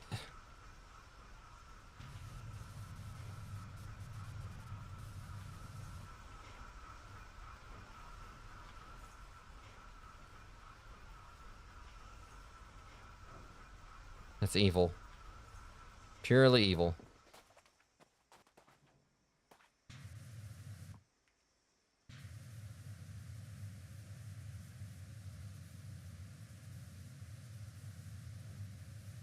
So it's looking like right here.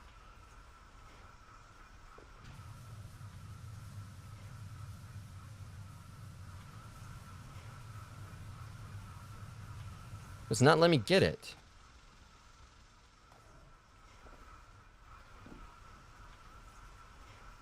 See, it's right there. Okay, hold on.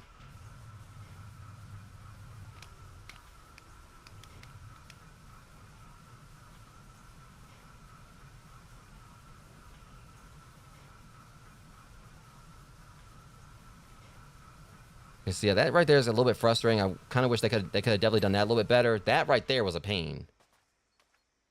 So considering it seemed like I cleaned the other one so easily.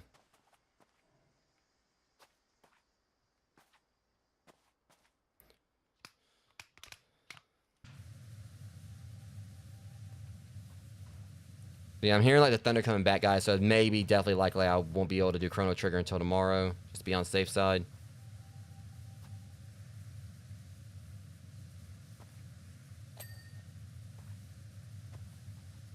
And the platform probably got. Yeah, there we go.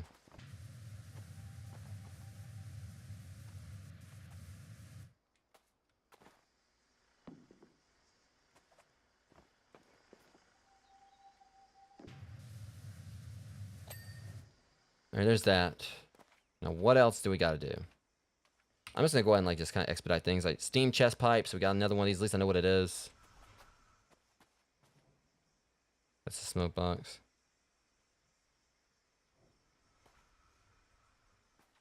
There should be another one over here.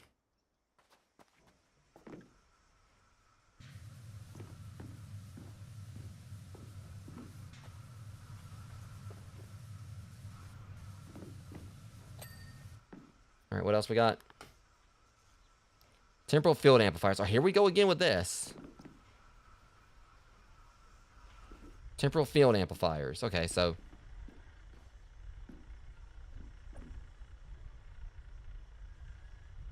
Was there some temporal over here? Oh, guys. No, they got me trying to find this thing or whatever. And temporal field amplifiers. Because at least just said rear or front.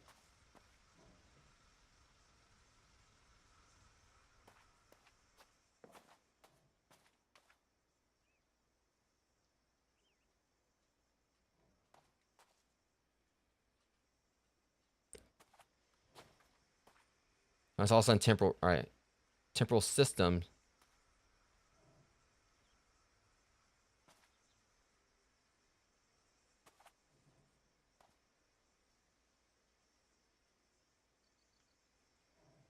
There's something else that they want me to clean up. That's the only thing that's just frustrating about these things or whatever when. The bellows motor. It's a normal.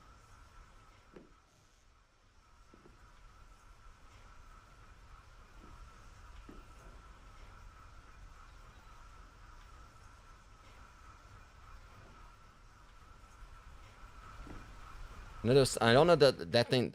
Got some air that time. I don't know if that thing that popped up right there, the bells thing, was like what popped that I needed to clean, but.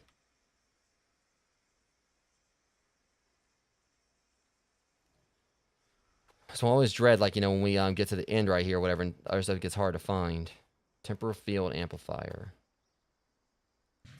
Okay, oops. Alright. Back up here and look at all these parts again and see what we can find. See, I'm seeing temporal system cylinder.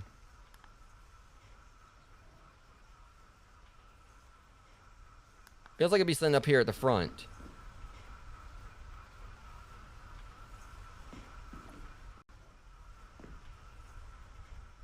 Tachyon pulse.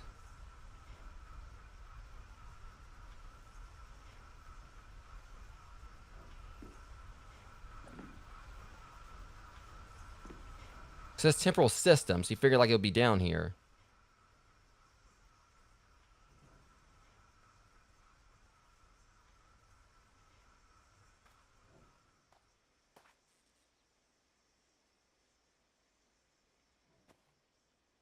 Where would... Okay. This is getting frustrating.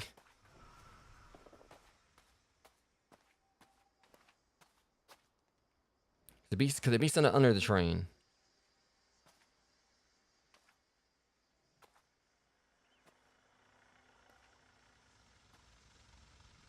Drive wheel, steam chest. Oh, for the love of God. Alright, where's this temporal field amplifier?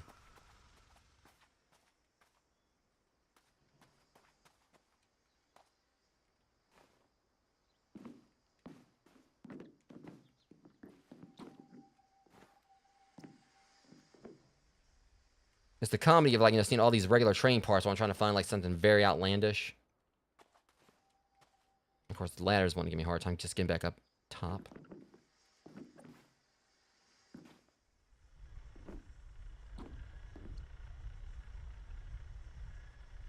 Yeah, I saw sun right there. Saw sun that needed to be clean. I saw like a little, like, smidge of white pop up.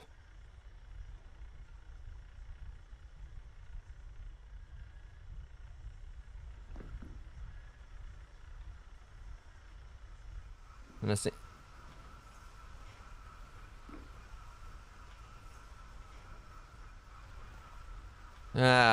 Yeah, okay. This probably like is my only gripe with this DLC, where this thing right here is...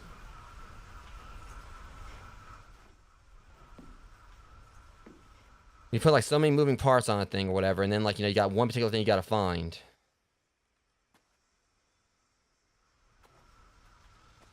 I saw that one, like that little smidge of white pop up for a second, then it disappeared.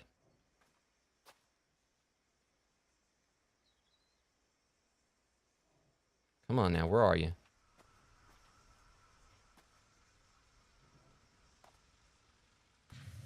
Alright.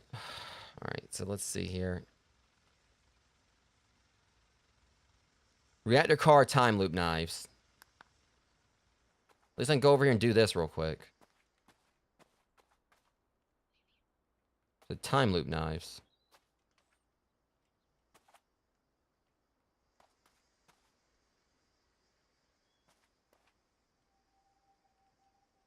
Okay, let's go and just get this. Like, worry about some of this other stuff, and hopefully maybe I'll come across that thing, like, as I'm going along.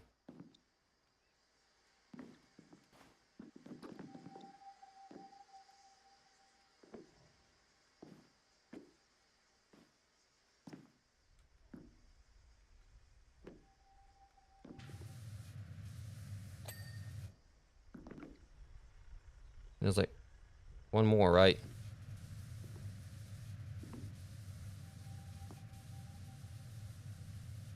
And clean up under it. There we go. Cab door hinges. That temporal field amplifier, though. Cab window on. At least we know where these things are.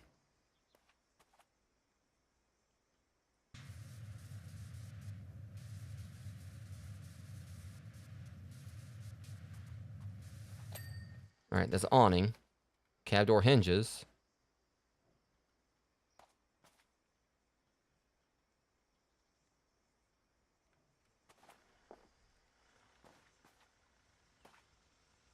Okay, it says cab door hinges.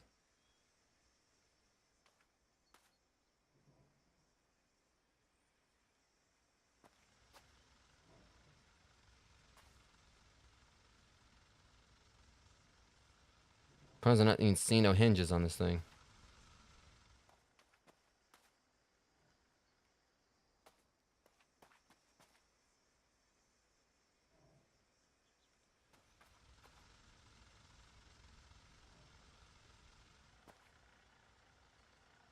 So cab door hinges is probably on the other side. Then we just gotta find a stupid amplifier.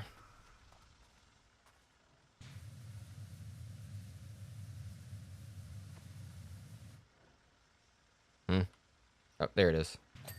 Okay, now the amplifier. We just gotta figure out where this is. Or what it is.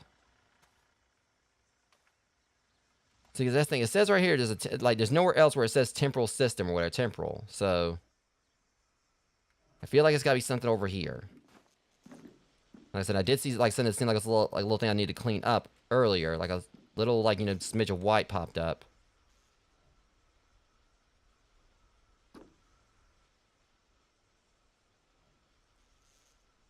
Just need that temporal field amplifier.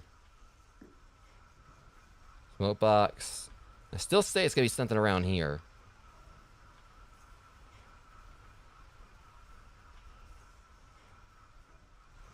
Temporal field amplifier. Where you at? And what are you?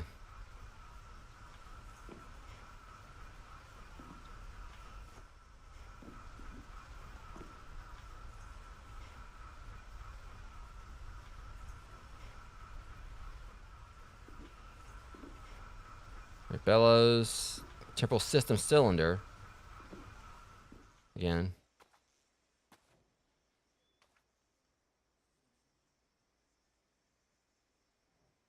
Flux capacitor housing. Temporal system cylinder.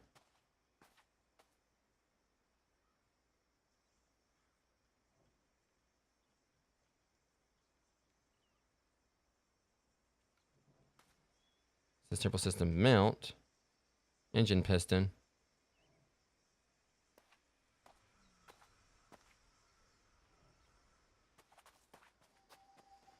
This has definitely been like one of the most annoying parts of it, like something I've had to clean up. Just because, like, it's all factor of like not knowing where to find it. Only thing I'm kind of narrowed down is it said, okay, like, it's temporal system. Or temporal, whatever. So you figure it'd be like up here with everything else. So all the time stuff is like is over here for the most part.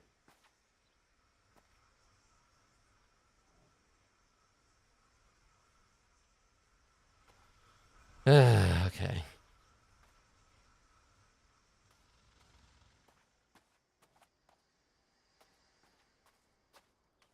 Alright, temporal field amplifier. Where you at?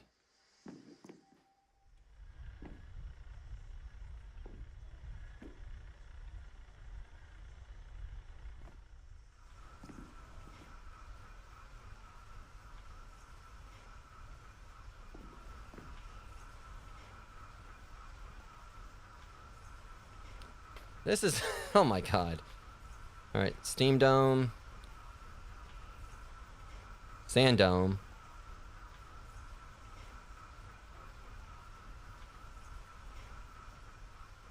Oh, this is the tachyon stuff.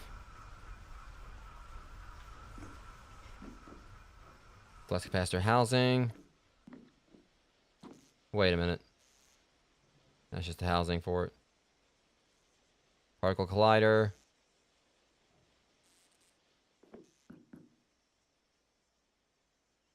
Really? So it was the front. That's the problem. I was looking at the steam chest. It was literally that right there. That was the problem because all this time I thought that they were attached to each other. Whatever. Never again. Whoa, hold up, it's moving.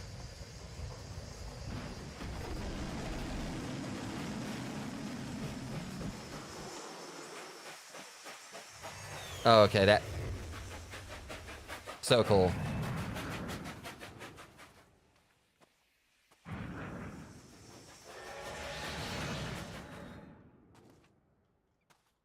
Okay, let's wait around and see if it comes back.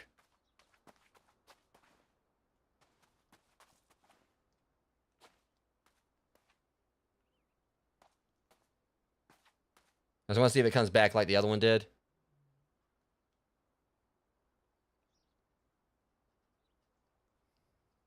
At least we got it done, but god, that one last thing was an absolute pain, though.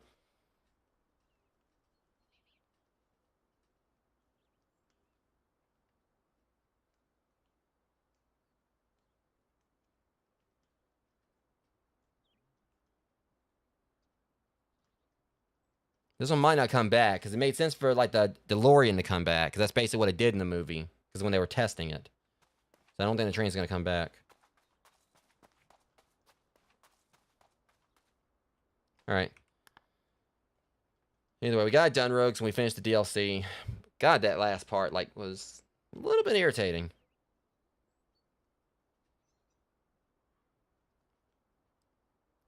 Alright. Another outstanding job. Thank you. I'll admit I was skeptical that such a thing as a power washer could be good for us, but you've been terrific through the production of all 3 films. I'll put the word out for you. Who knows? There may be more production contact with you one day for a certain summer blockbuster. Thanks a lot, and all the best. I don't know why I had him just sound like, the film, trailer guy, like one of the film trailer guys, but whatever. Nonetheless, guys, we just finished up the Back to the Future DLC, and yeah, I mean, like I said, I feel like I'm one that feels like maybe $8 to some may feel a little steep for it. Mainly when you look at the fact that you're doing like 3 vehicles, though technically like that last vehicle, still had some link to it, especially considering like I was trying to find that one thing. Out of all these, it kind of felt like the Hill Valley Clock Tower probably took me the longest to do. The Hollow Max definitely took some time as well. But I still feel like it was like 3-hour DLC. I felt like it was still, I'm happy with the money I paid for it. And like little like extra effects they put in, having like the time machines actually disappear or actually do the time travel stuff. I thought it was just like pretty awesome. Seeing like some references Hill Valley. For some reason I saw like the Hill Valley thing right there, and I just still said Hill for some reason. But all things considered, I still think it was a solid DLC. I like the little references here and there. So I almost said Hill again. And also even like, with the intern or whoever it was, like, doing his own little headcanon about like, the little story about like, the doctor, like the reason why he was up there. He was like hugging the puma, it was a panther. And he was trying to get like 3 fears out of the way at the same time between like his fear of, big cats, lightning, and also heights. And he came up with that whole hilarious headcanon for that. And also, of course, like the little details like here and there between like, the Holomax Theater, that like the whole like thing with the hologram. And again, like the train, like, taking off at the end. And also, of course, the DeLorean doing his time travel thing. Overall, I thought it was a very solid DLC, and at least we were able to kind of do it in one go. Compared to how it was with the Tomb Raider DLC, when I did that, I did all that in one stream. It took about 5 hours. I did all this in like 3 hours. So I kind of think I did this in about how long it may have took me to do the gnome fountain. I can't remember. I always like to talk about the gnome fountain as like the longest job I did, and the most definitely was like probably like the most painful job I did, because I had to use like a less powerful power washer for that one. But overall though, still was definitely like very fun DLC. I would highly suggest if you guys haven't played it. If you want like kind of like extend like the length though, you can of course maybe go in and use like a less powerful washer. I'm not sure. But anyways, that being said, guys, the next series DLC I'll do for this. Sorry, like I've said before, already, guys, I'm tired. It's probably more likely gonna be Wallace and Gromit. And that's probably gonna be like I don't know that we're gonna go from there, because again, I'm not gonna be bothering with Warhammer. Midgar, I do want to continue that one. I might just do that. I haven't finished up Final Fantasy VII yet. Like, just go and try to get what else I want to do with this game out of the way. In preparation for when the second game comes out. I kind of like when just going. I guess I'll go and say I just kind of like want to go and get done with the series, not out of like not liking it, but because I do want to like play Starline Crime Scene Cleaner for my Wednesday streams. But like I said, the plan is Wallace and Gromit will be next. I'm just curious about that DLC. And I may do the SpongeBob SquarePants, so I'm still on the fence about it. But the Midgar one, I do want to continue that one as well. I just don't know still if I'm going to do that until after I finish up Final Fantasy Rebirth or before. But I'm kind of veering more back towards doing it before I not even Rebirth but Remake. I'm kind of veering more towards playing it before Remake, just because I don't know when I'm going to get around to Remake yet. Still, it's been something I've been putting off for some time now, doing some other a lot of other projects. But after I finish up doing the Dark Ages, next game I'm going to be playing, bigger game I'm going to be playing is going to be Bloodborne, since I've been putting that off for a while now. Literally the reason I got a PS4, still ain't played, and I've upgraded to a PS5 since then. And after Bloodborne, I may go and start on Remake then. But nonetheless, still had fun with this tonight. At the very least, I know that next stream is going to be like, I'm going to go and jump into the Wallace and Gromit DLC. I don't know a whole lot about Wallace and Gromit. I may just watch a few episodes here and there just to kind of like, get more of a base understanding of it. But compared to Warhammer, which I have absolutely no understanding of whatsoever, I do know a little bit about Wallace and Gromit. I just need to I kind of want to go in and, see what else I can digest about it, of it, before I, do the DLC. But anyways, that being said, guys, I want to thank those who came out and hung out with me tonight. If you guys just alert, I deeply appreciate you. If you enjoyed the stream, I appreciate it if you like, comment, and share. If you aren't subscribed to the channel, I appreciate it as well, since we are coming up on 1,000 subscribers on this channel. And like I said, I was going to do Chrono Trigger tonight, but I think I'm just going to wait till tomorrow, because I wasn't going to get both streams out of the way. But I don't want to push myself too much, because again, I'm running probably about maybe like 6 or so hours of sleep over the past, like, since Monday. So So I'm definitely gonna like try to get me a little bit of rest in, so I can make sure I can come in tomorrow. And it's kind of like I think I was last time I played Chrono Trigger, or was it? I can't remember if I did like Chrono Trigger and this on the same day or what. Like last time, I know there was one day recently I did Power Simulator and later to play Chrono Trigger the next day. But this time I'm definitely gonna just wait and I'm playing Chrono Trigger tomorrow. So I'll probably like see about getting like I'll probably hit the gym in the morning, then do Chrono Trigger. Then afterwards we'll be doing Doom the Dark Ages tomorrow night. But yeah. Anyways, till next one, Rogues. Much love. Thank you guys for coming out, and I'll see you guys in the next stream, which will be 2 tomorrow. But at least next time I'll know I'll be able to handle Gunga going well rested. But until then, you guys be safe. Much love, and I'll see you guys in the next stream. Thanks for watching.